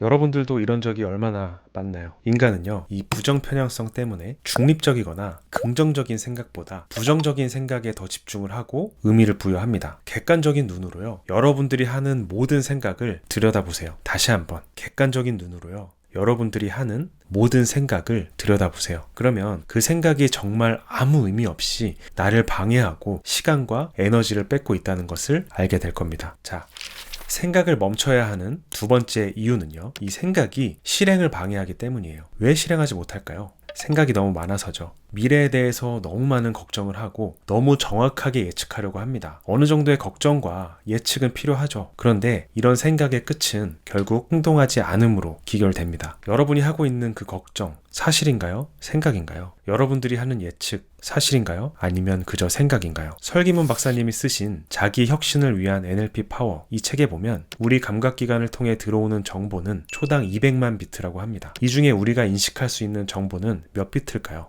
고작 134비트밖에 되지 않는다고 해요. 그런데 이 134비트라는 정보도 객관적이고 정확하게 인식하는 게 아니죠. 자기 과거 경험과 무의식적 욕구에 따라서 이 정보를 선별하거나 일반화하거나 왜곡합니다. 손에 잡히는 현재도 이렇게 제한적이고 정확하지 않은 생각을 하는데, 손에 잡히지 않는 미래에 대해 생각한다? 그리고 그 제한적이고 정확하지도 않는 생각 때문에 실행을 망설인다? 그것만큼 바보 같은 모습이 또 뭐가 있을까요? 마이클 조던, 버락 오바마의 멘탈 코치로 알려진 팀 그로버는 책 멘탈리티에서 생각을 멈추고 본능에 몸을 맡기라고 말합니다. 왜냐하면 우리의 생각의 재료는 잘못된 조언, 낮은 자존감, 말 같지도 않은 규칙들, 우리 자신의 의무와 한계를 규정짓는 비틀린 사고, 이런 것들로 이루어져 있기 때문이죠. 평생에 걸쳐 혹시 뭔가가 잘못되지는 않을지 지나치게 걱정하고 분석하고 생각하면서 높게 벽을 쌓아왔다면 우리 안에 내재된 킬러 본능으로 공격하면서 나아가라고 말해요. 얼마 전에 인터넷에서 현재 모두가 알만한 브랜드의 1호점 사진을 본 적이 있어요. 스타벅스, 이케아, 디올, 구찌, 아마존, 이런 브랜드의 첫 시작인데요. 창업자들은 자기가 시작한 이 작은 장사가 이렇게 큰 글로벌 기업이 될지 알고 시작했을까요? 그냥 하세요, 여러분. 어떤 일이 일어날지 모릅니다. 생각은 아무것도 만들어내지 못하잖아요. 그런데 행동을 하면 무슨 일이든 일어날 수 있는 가능성이라도 생기잖아요. 행동했다가 완전 망하게 되는 일이 생길 수도 있는데 생각 없이 그냥 하라고? 혹시 이런 생각 하시나요? 우리 레벨이 1인데 레벨 5 이상의 사람들이 벌이는 일을 우리는 고민하지 않죠. 솔직히 지금 우리는 레벨을 한 단계 혹은 두 단계 올리는 일을 앞두고 고민하고 있잖아요. 그런 일은 실패하더라도 리스크가 아예 없거나 충분히 회복할 수 있을 만한 수준일 겁니다. 우선 발을 떼보자고요. 생각을 다 하고 행동하는 게 아니라 우선 행동하고 그에 맞게 생각하면서 미래로 나아가는 겁니다. 생각을 멈춰야 하는 마지막 세 번째 이유는요, 생각이 최적 수행을 방해하기 때문입니다. 이 생각은요, 우리 안에 잠재된 모든 능력을 발휘하지 못하게 방해합니다. 여러분들 삶에서 와, 내가 이걸 어떻게 해냈지? 이런 생각이 들 정도로 어떤 일을 정말 끝내주게 해냈을 때를 생각해 보세요. 그때 무슨 생각을 하시면서 그 일을 했나요? 아마 단 한 가지 생각에 초점이 모아졌거나 생각 자체를 안 했을 겁니다. 무아지경의 상태, 내가 없어진 듯한 기분으로 그 일을 했을 거예요. 운동선수들을 코칭할 때 제가 꼭 하는 질문이 있어요. 이렇게 묻습니다. 내 인생 최고의 경기, 최고의 장면은 뭐예요? 이런 질문을 하면 선수들이 그 경기, 그 장면을 정말 생생하게 기억해내요. 그런데 그때 무슨 생각을 했냐고 물으면 다들 아무 생각을 안 했다고 말합니다. 생각 없이 몸이 자동 반응을 한 거죠. 스포츠 뉴스 보면 항상 명장면을 소개해주죠. 야구 경기에서 외야수가 높이 뜬 공을 전력 질주로 달려가서 나이스 캐치하는 장면을 생각해보세요. 그 선수는 공이 어디에 떨어지고 교차점이 어디인지 계산하고 공의 속도와 하강 곡선, 바람, 초기 속도, 점진적인 속도 감소율을 고려해서 자신이 얼마나 빨리 달려야 하는지, 보폭을 얼마나 가져가야 하는지, 어느 방향으로 달려야 하는지를 생각할까요?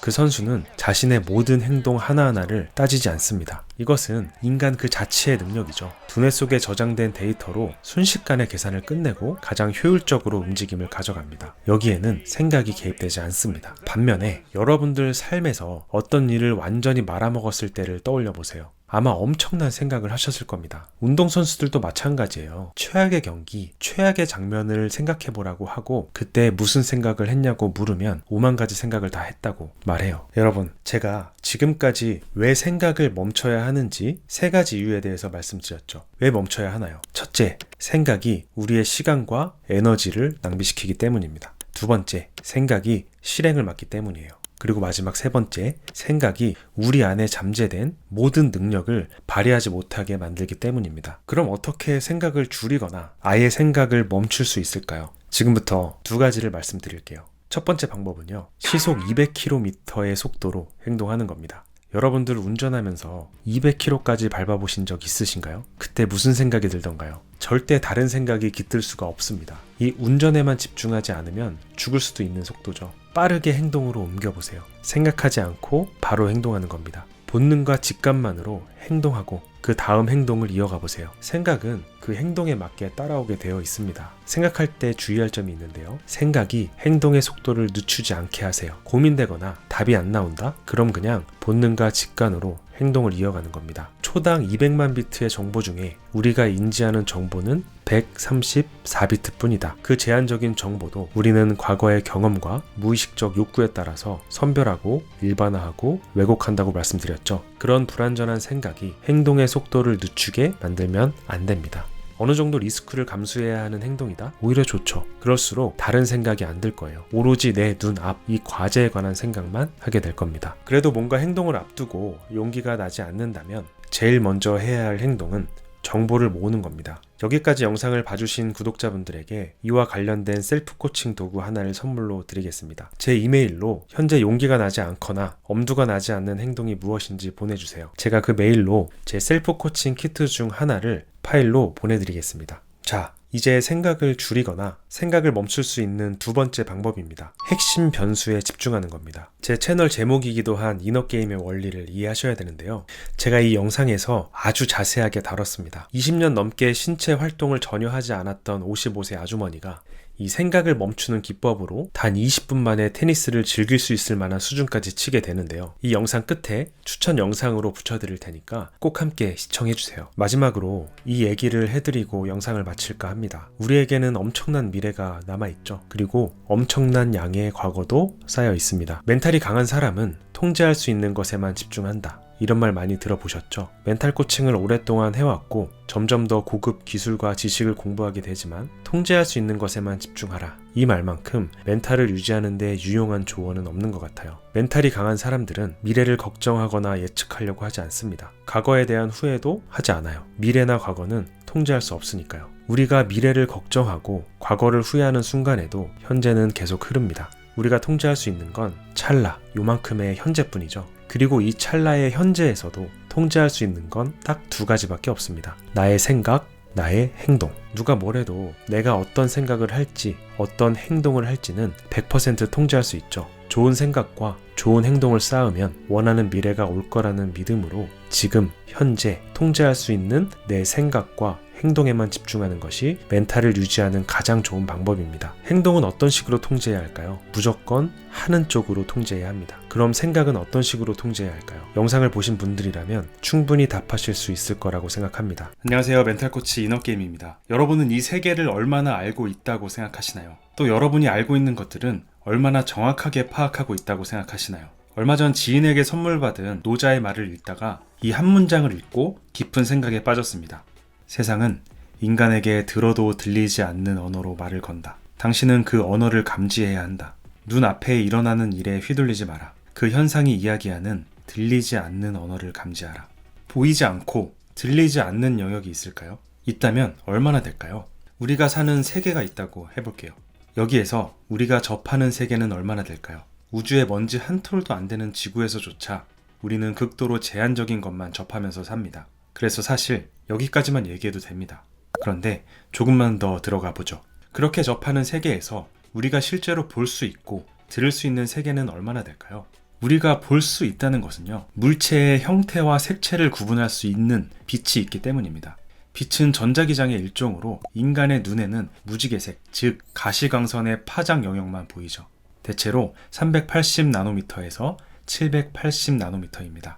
빨간색 바깥쪽에는 적외선이 있고요. 보라색 바깥쪽에는 자외선이 있고, 또 그 바깥쪽에는 X선, 감마선이 실제하는데 우리는 그 파장 영역은 볼 수 없어요. 그러나 뱀은 적외선을 볼 수 있고 곤충과 새들은 자외선을 볼 수 있다고 합니다. 또한 우리는 어떤 대상이 너무 빨라도 볼 수 없고, 너무 작아도 볼 수 없고, 너무 멀어도 볼 수 없습니다. 들을 수 있는 건요, 우리는 주파수 20에서 20만 헤르츠 사이만 들을 수 있습니다. 그걸 벗어나는 소리는 우리 귀에 안 들려요. 이조차 사람마다 차이가 있고 나이가 들수록 들을 수 있는 영역대는 줄어듭니다. 소리는 공기가 진동하면서 만들어지잖아요. 그러니까 우리는 거대한 우주 공간 속에 살면서 공간의 99.99999%를 차지하고 있는 우주의 소리는 들을 수 없죠. 우주엔 공기가 없으니까요. 그래서 지구가 자전하는 소리, 별똥별이 떨어지는 소리를 들을 수 없습니다. 물론 소리가 없을 수는 없죠. 인간의 청력 범위 안에는 들어오지 않을 뿐입니다. 제가 말씀드린 시각, 청각뿐만 아니라 미각, 촉각, 후각도 사람의 감각기관은 극히 한정된 범위만 지각할 수 있습니다. 우리 앞에 엄연히 존재하는 많은 대상들을 우리는 인식하지 못하고 살아갑니다. 설기문 박사님이 쓰신 자기 혁신을 위한 NLP 파워라는 책에 보면 우리 감각기관을 통해 들어오는 정보는 초당 200만 비트라고 합니다. 이 중에 우리가 실제로 인식할 수 있는 정보는 몇 비트일까요? 고작 134비트밖에 되지 않는다고 합니다. 실제 세계에서 접하는 세계는 요만큼, 접하는 세계에서 인식할 수 있는 세계는 또 요만큼입니다. 자, 그럼 실제로 인식할 수 있는 그 세계는 그대로 믿을만 할까요? 우리는 어떤 정보를 인식했을 때 이걸 객관적이고 정확하게 인식하지 않죠. 과거 경험과 무의식적 욕구, 현재의 관심에 따라서 이 정보를 선별하거나 일반화하거나 왜곡합니다. 그러니까 인식할 수 있는 요만큼의 세계도 그대로 믿을 순 없습니다. 외부의 세계는 그렇다 치고 나 자신, 나의 실제 모습은 정확하게 인지할 수 있을까요? 우리가 인지하는 나는 10%의 표면 의식일 뿐이죠. 우리 행동을 결정하는 90%의 무의식을 우린 인지할 수 없습니다. 제가 오늘 영상을 찍는 이유는요, 보이지 않는 세계가 있다. 그게 훨씬 크다. 그러니까 다 아는 척 까불지 말고 겸손해라. 뭐 이런 얘기를 하고 싶은 건 아니고요. 신비주의 사상을 전파하고 싶은 마음도 없습니다. 그냥 너무 이것저것 재느라고 실행을 망설이지 말라는 말씀을 드리고 싶었어요. 이것저것 잰다고 해도 그건 보이는 세계, 요만큼의 세계에서의 계산일 뿐입니다. 그렇다고 아무 생각 없이 막 실행에 옮겨라. 이렇게 완전히 흑백으로 이해하지 마시고요. 뭐든 완벽한 상황이 올 때까지 기다리고 완벽하게 준비될 때까지 발을 떼지 못하고, 그래서 실행력이 약하신 분들은 이런 마인드를 가지시면 좋겠다는 의미입니다. 어떤 편견이나 신념에 갇혀서 행동을 망설이시는 분들도 마찬가지입니다. 이 세계를 전부 알 수는 없지만 성공에 관한 확실한 사실 하나는 있습니다. 바로 행동하는 겁니다. 가만히 있는다고 보이지 않는 힘이 뭘 가져다 주진 않죠. 행동이라는 원인이 있어야 눈에 보이는 변수에 의해서든 눈에 보이지 않는 변수에 의해서든 결과를 손에 쥘 수 있잖아요. 너무 완벽하게 재지 말고, 너무 완벽하게 준비하려고 하지 말고, 편견이나 신념에 갇혀있지도 말고요. 그것이 뭐든 행동의 방향이 발전적이고 긍정적인 것이라면 생각하는 시간에 행동의 양을 하나 더 늘리는 게 좋다고 봅니다. 제가 한번 말씀드린 적이 있는데요. 저는 완벽주의 성향에 계획 짜는 거를 좋아합니다. 갤럽 강점 검사에서도 완벽주의 성향을 보여주는 최상화가 탑5 안에 있고요. MBTI 검사를 해도 ENTJ로 나와요. 그래서 퇴사하기 전에 퇴사 후에 어떻게 할지 제 코칭 비즈니스에 대한 계획을 엄청 치밀하게 짰습니다. 서칭도 정말 방대하게 했고요. 사전에 필요한 수업도 여러 개 들었고, 엑셀판에 6개월짜리 계획을 월별, 주차별로 완벽하게 마련해 놨어요. 지금 퇴사한 지 9개월 지났거든요. 제 계획 10개 중 8개가 계획대로 안 됐습니다. 네, 완전히 실패했어요. 그럼 전 망했냐? 아닙니다. 제 계획에도 없었던 일들이 생기고 그 일들이 더 잘 풀리기 시작했어요. 우연히 만나게 된 사람을 통해서 그룹 코칭을 하게 됐는데요. 그때 코칭을 받으신 분들이 자기 가족, 지인들을 소개해 주시면서 일이 풀리기 시작했습니다. 어떤 소개는 5명까지 연결되고 있는 소개도 있어요. 코칭 과정을 VOD로 만든 것, 보험회사에 나가서 정기적으로 멘탈 코칭을 하게 된 것, 이 유튜브를 시작한 것도 제 6개월짜리 계획에는 없었던 것들이었습니다. 그 모든 시작이 어차피 계획대로 안 됐는데 그냥 한번 해보자 라는 마음으로 시작한 일들이었습니다. 목표와 계획 물론 중요하죠. 실제로 목표는 멘탈을 강하게 만들어줍니다. 저도 지금 목표와 계획이 있어요. 근데 딱 한 달치의 계획만 가지고 있습니다. 너무 장기 목표를 세우지 마세요. 목표를 세우고 계획을 짜는데 시간이 너무 많이 들어가고요. 그렇게 한다고 해도 어차피 계획대로 흘러가지 않습니다. 우리가 계획할 수 없는, 우리가 준비할 수 없는, 보이지 않는 세계가 있습니다. 그냥 행동에 옮기세요. 행동으로 옮겨서 무슨 일이든 일어나게 해보세요. 보이는 변수에 의해서든 보이지 않는 변수에 의해서든 그게 긍정적이고 발전적인 방향의 행동이라면 그에 맞는 결과를 만나실 수 있을 겁니다. 여러분의 실행을 응원하겠습니다. Don't spike dopamine prior to engaging in effort. And don't spike dopamine after engaging in effort. Learn to spike your dopamine from effort itself. 오늘 영상은 앤드류 후버만의 팟캐스트에서 가져왔습니다. 이번 영상을 만들면서 머리를 세게 한 대 맞은 느낌이었습니다. 과거 저의 성공 경험과 실패 경험이 이해됐고 현재 마인드에 대한 점검도 할 수 있었습니다. 영상을 보고 피드백한 내용을 실제 저의 일, 관계, 건강에도 적용하고 있는데 생산성과 행복도가 3배는 올라간 것 같아요. 앤드류 후버만의 팟캐스트는 내용이 다소 어렵죠. 저도 번역하느라고 여러 번 돌려보지 않았다면 정확하게 이해하지 못할 뻔했습니다. 혹시 이해가 안 되시는 분들은 2번 이상 돌려서 보시기 바랍니다.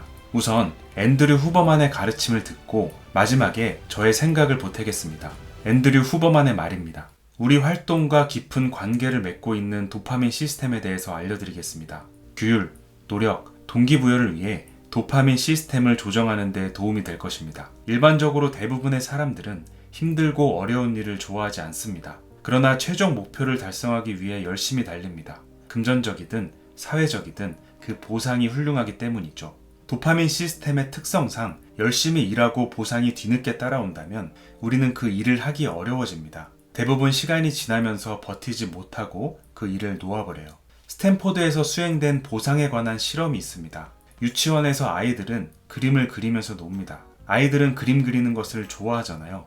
연구원들은 그림 그리기를 좋아하는 그 아이들을 데리고 그림에 대한 보상을 주기 시작했습니다. 보상은 반짝이는 스티커나 아이들이 보상을 느낄 만한 것들이었습니다. 그런 다음에 스티커 주는 것을 멈췄습니다. 어떻게 됐을까요? 기억해야 할 건 그림 그리기는 아이들이 즐기고 스스로 선택했던 활동입니다. 아무도 그들에게 그림을 그리라고 말하지 않았습니다. 그런데 거기에 보상을 주다가 멈추자 아이들이 스스로 그림 그리는 경향이 훨씬 낮아졌습니다. 우리는 어떠한 활동에 대한 보상을 받을 때 보상을 불러일으킨 그 활동 자체의 즐거움을 덜 느끼는 경향이 있습니다. 우리가 스스로에게 보상을 준다고 하더라도 마찬가지예요. 보상의 동기를 저하시킨다? 여러분의 직감과 맞지 않죠. 하지만 이것이 도파민 회로가 작동하는 방식입니다. 여러분은 활동을 했지만 실제로는 즐기지 않았어요. 보상을 위해 한 것뿐입니다. 우리는 학교를 다니거나 직장에 다니거나 운동을 할 때 마지막에 우리에게 보상을 주려고 합니다.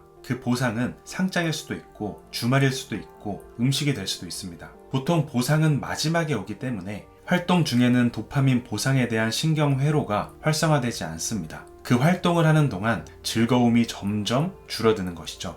나는 이 어려운 일을 해낼 거야.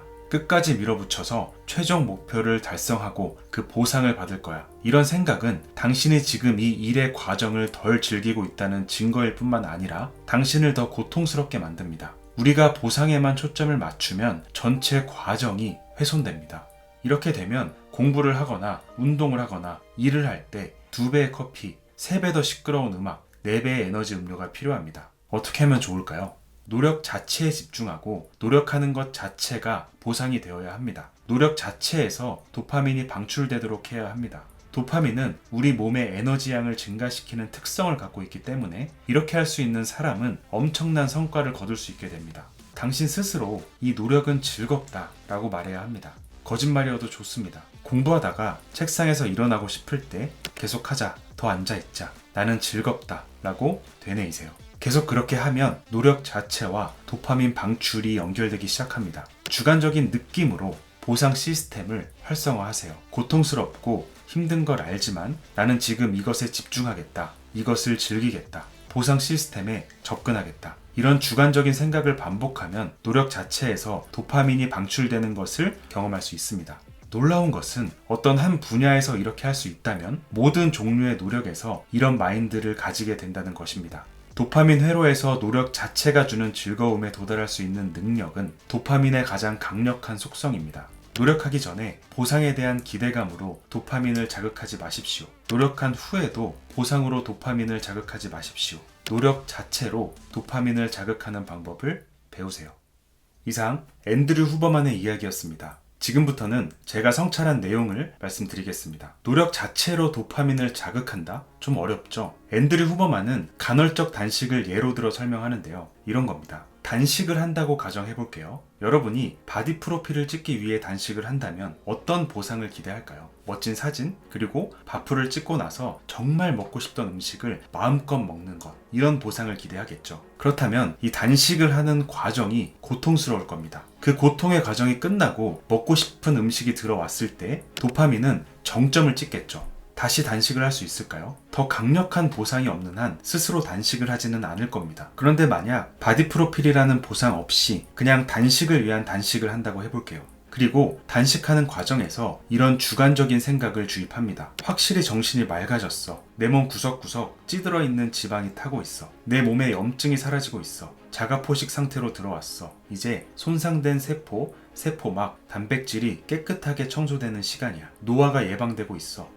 이러한 주관적인 느낌이 단식을 하는 노력 과정 내내 도파민을 자극합니다. 음식에 대한 기대, 즉 보상이 도파민을 방출하는 게 아니라 노력하는 과정 자체, 결핍으로부터 도파민을 방출하는 거죠. 오히려 단식이 끝나고 뭘 먹는 게 부담스러워질 거예요. 어떤 사람들은 도파민이 방출되는 마음 상태에 더 깊이 들어가기 위해서 더 자주, 더 오래 단식을 한다고 합니다. 저는 고등학교 졸업할 때까지 공부를 너무 안 해서 재수를 했습니다. 공부하면 대학에 갈 수 있을 것 같아서 재수를 선택한 건 아니었고요. 도피성에 가까운 선택이었어요. 그래도 나름 열심히 하려고 했습니다. 그런데 재수학원에 처음 발을 들인 3월부터 5월까지 한 3개월 동안은 정말 공부가 안 됐습니다. 머리도 무겁고 앉아있는 것 자체가 너무 고통스러웠어요. 그러다가 6월을 기점으로 성적이 급상승하기 시작했습니다. 오늘 내용을 들어보니까 그때 왜 그런 변화가 일어났는지 이해가 됐어요. 공부가 안 됐던 초반 3개월은 재수가 끝나고 올 보상을 지나치게 기대했던 것 같아요. 좋은 대학 가서 이런 거 저런 거 해보고 여자친구도 만들고, 실제로 제가 가고 싶은 대학들 홈페이지에 들어가서 이 캠퍼스 전경을 꽤 자주 들여다봤어요. 대학 가서 하고 싶은 것들을 막 수첩에 적어두기도 했습니다. 그러다가 하도 성적이 안 오르고 공부가 안 되길래 6월에 학원을 때려치우고 혼자 독서실에 다녔어요. 혼자 있다 보니까 이런저런 생각이 많아지더라고요. 어느 날 이 A4 용지를 펴놓고 공부란 무엇인가, 수능이란 시험에서 성적을 잘 받는 공부법은 무엇인가, 이런 것들을 막 썼습니다. 쓰다 보니까 뭔가 깨우쳐지는 게 있더라고요. 그래서 과목별로 공부 전략을 짰고 그대로 해봤어요. 먹히더라고요. 그때부터는 가고 싶은 대학, 대학 가면 하고 싶은 일들, 여자친구, 이런 거에 대한 생각이 전혀 안 났습니다. 공부 자체에 빠졌던 것 같아요. 제 전략대로 되니까 신기하더라고요. 문제 푸는 시간이 점점 줄어드는 것도 재밌고 점수가 오르는 것도 재밌었습니다. 앤드류 후버만이 말한 것처럼 그때부터는 이 노력 자체가 보상이 된 거죠. 그리고 대학 합격이라는 보상은 자연스럽게 따라왔습니다. 운동도 비슷해요. 저는 운동을 하면서 보상을 기대하지 않습니다. 그냥 하는 거예요. 바디 프로필을 한 번 더 찍어야지, 여름에 바닷가에 가서 멋있는 몸을 보여줘야지, 이런 생각을 하지 않아요. 그냥 매 순간 내가 건강해지고 있구나, 내 혈관에 찌꺼기가 녹고 있겠구나, 내가 더 오래 달릴 수 있게 됐구나, 내가 더 무겁게 들 수 있게 됐구나, 그런 주관적인 느낌을 가지고 합니다. 그러다 보니까 운동하는 과정 자체가 훼손되지 않고 항상 즐거운 마음이 들어요.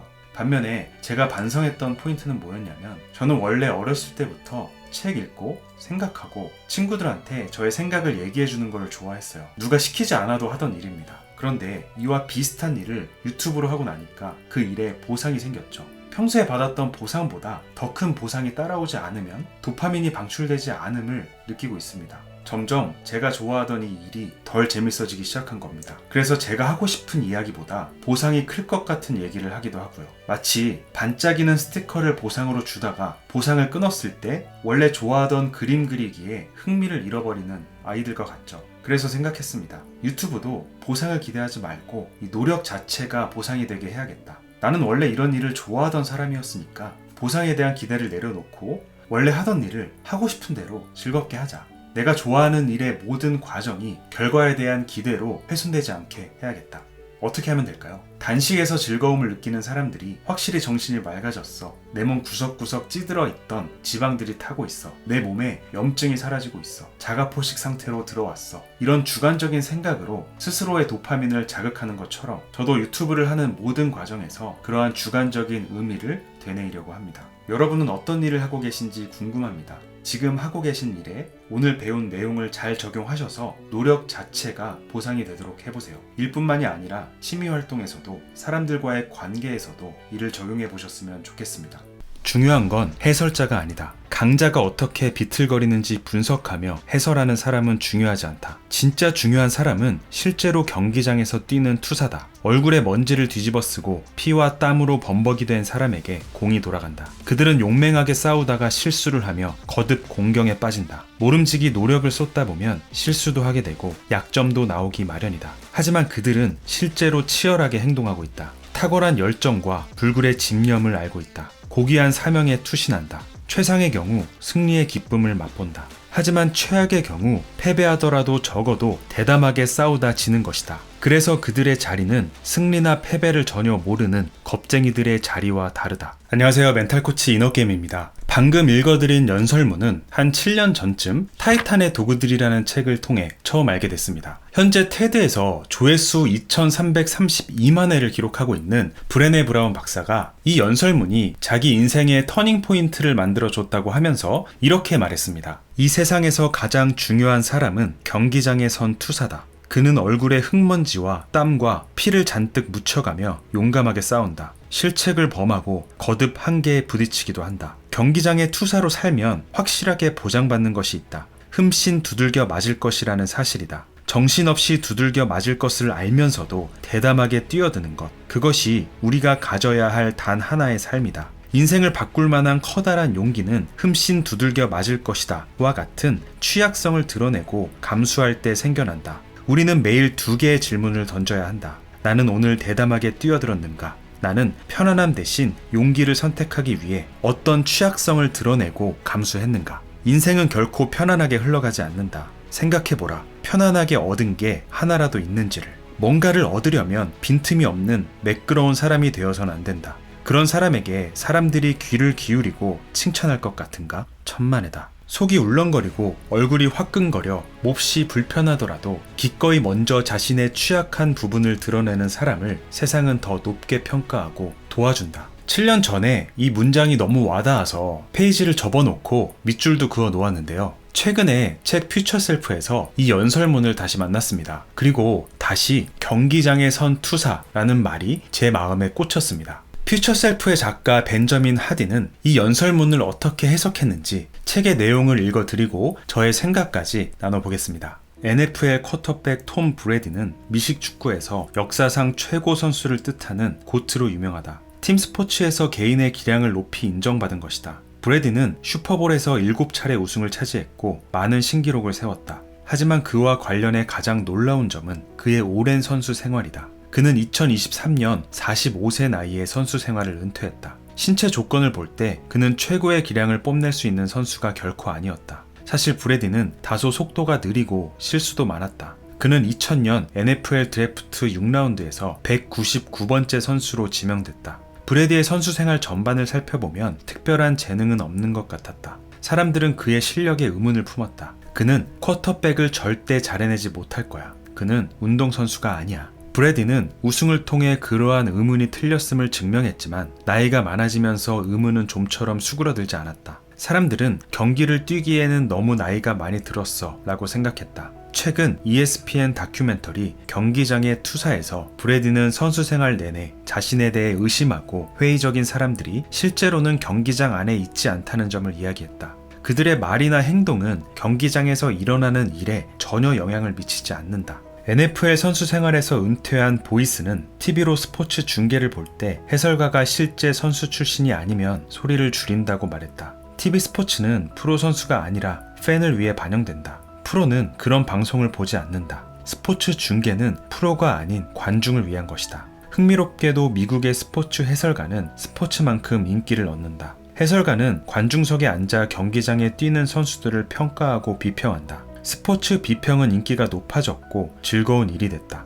그들은 경기장 옆에서 양복을 차려입고 번드르르한 말만 중얼거린다. 당신이 무슨 일을 하든 경기장 밖에서 비평하는 구경꾼들은 늘 있다. 그들은 당신이 하는 일에 의문을 품는다. 석세스의 전 발행인 데런 하디는 당신과 자리를 바꾸지 않는 사람들의 조언은 절대 듣지 마라 라고 말했다. 멘토를 찾고 싶다면 반드시 경기장 안에 있는 사람을 찾아야 한다. 당신이 직면한 전투의 경험자에게 조언을 받아라. 경기장 밖에 있는 사람들의 의견은 오히려 정신을 혼란스럽게 한다. 하지만 미래의 나를 위협하는 더 심각한 요인이 있다. 그것은 당신이 경기장을 나가버리는 일, 거기에 더해 경기장 밖에서 오래 머무는 일이다. 경기장 밖에 머문다는 게 무슨 말일까? 지나치게 오래 생각한다는 뜻이다. 어떻게 해야 할지 분석만 하다가 사고가 마비되는 지경에 이를 수 있다. 그러면 공포의 승리의 깃발을 안겨주는 꼴이다. 수많은 사람이 사업을 하겠다거나 책을 쓰겠다거나 새로운 언어를 배우겠다는 등 무언가 꿈만 꾸다가 아무것도 하지 못하는 경우를 생각해보라. 로마의 철학자 카토는 머뭇거리는 사람은 길을 잃는다 라고 말했다. 경기장에 진입하기를 머뭇거릴수록 필요한 기술을 익히는 시간만 지연될 뿐이다.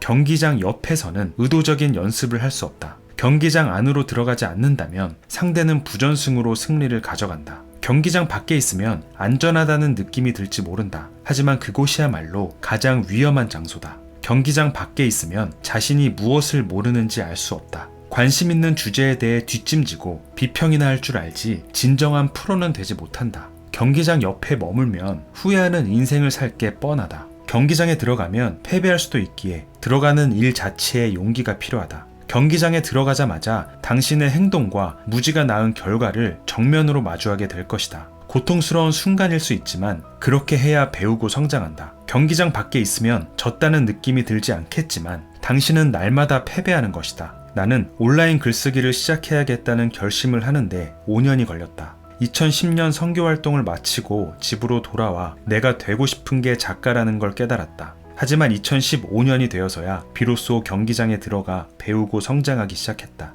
글을 써서 블로그에 올리기 시작하니 반응이 좋았다. 반면 부정적인 피드백과 신랄한 비난도 받았다. 글이 인기를 얻을수록 비난의 강도는 더 세졌다. 하지만 경기장 밖에 있는 사람들의 비난을 듣는 것보다 불안한 감정을 마주하는 게 더 어려웠다. 나의 아이디어와 생각, 감정을 사람들에게 전달할 수 있을까? 그것을 글로 잘 표현하는 방법을 배울 수 있을까? 마감 기한 내에 효과적으로 글을 쓰는 방법을 배울 수 있을까? 힘들었지만 나는 경기장 안에 있었고 빠르게 배웠다. 경기장 안으로 한 걸음 한 걸음 깊숙이 들어갈수록 이전에는 전혀 보지 못했던 것을 보게 됐다. 사업을 성장시키고 훌륭한 멘토나 인플루언서와 관계를 맺는 방법을 배웠다. 또한 다른 사람과 도움을 주고받으면서 출판 계약을 따냈고 그 밖에도 놀라운 기회를 얻었다. 나는 경기장 안으로 들어가야만 상황을 이해할 수 있었다. 이때 실패가 최고의 친구였다. 경기장에는 나보다 한 발 앞선 사람들이 있었고 그들에게서 많은 것을 배울 수 있었다.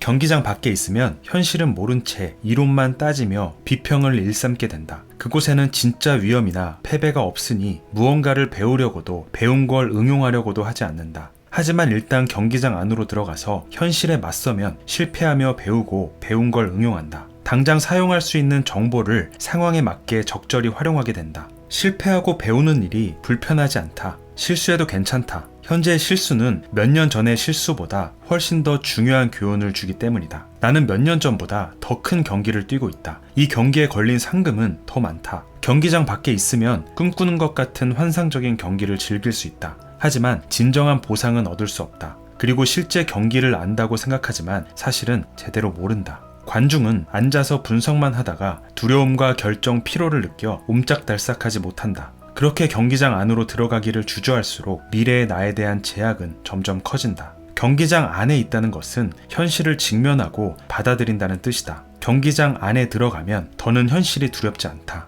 현실이 곧 교사이기 때문이다. 경기장 안에 있다 보면 마침내 미래의 내가 되어 현실을 원하는 대로 만들 수 있다. 이상 벤저민 하디의 퓨처 셀프의 파트 1 6장을 읽어드렸습니다. 지금부터는 제 생각을 나눠보겠습니다. 제 지인은 아니고요. 제 친구의 지인이라 자리를 함께 한 분이 있었어요. 그분이 이런 말씀을 하셨습니다. 나는 돈 버는 방법을 다 알고 있다. 다만 그런 걸 하고 싶지 않아서 안 하고 있는 것 뿐이다. 제가 물었습니다. 그게 뭔데요? 저는 하고 싶을 수도 있을 것 같은데요. 아마존을 얘기하시더라고요. 중국에서 상품 제조를 해서 미국 아마존으로 입고시킨 다음에 마케팅만 조금 하면 상품 판매, 배송, CS까지 다 해준다고요. 그래서 제가 물었습니다. 아, 그렇게 해보신 거예요? 그랬더니 안 해보셨대요. 타이슨이 이런 말을 했죠. 누구나 그럴듯한 계획은 갖고 있다. 처맞기 전까진. 이 타이슨의 명언을 말해주고 싶었는데 겨우 참았습니다. 바로 지난주에 코칭했던 고객 이야기를 해드릴게요. 한 분야에서 천재 소리를 듣고 자라신 분이에요. 그런데 막상 그 일을 제대로 해야 하는 상황이 되니까 다른 걸 배우기 시작하셨어요.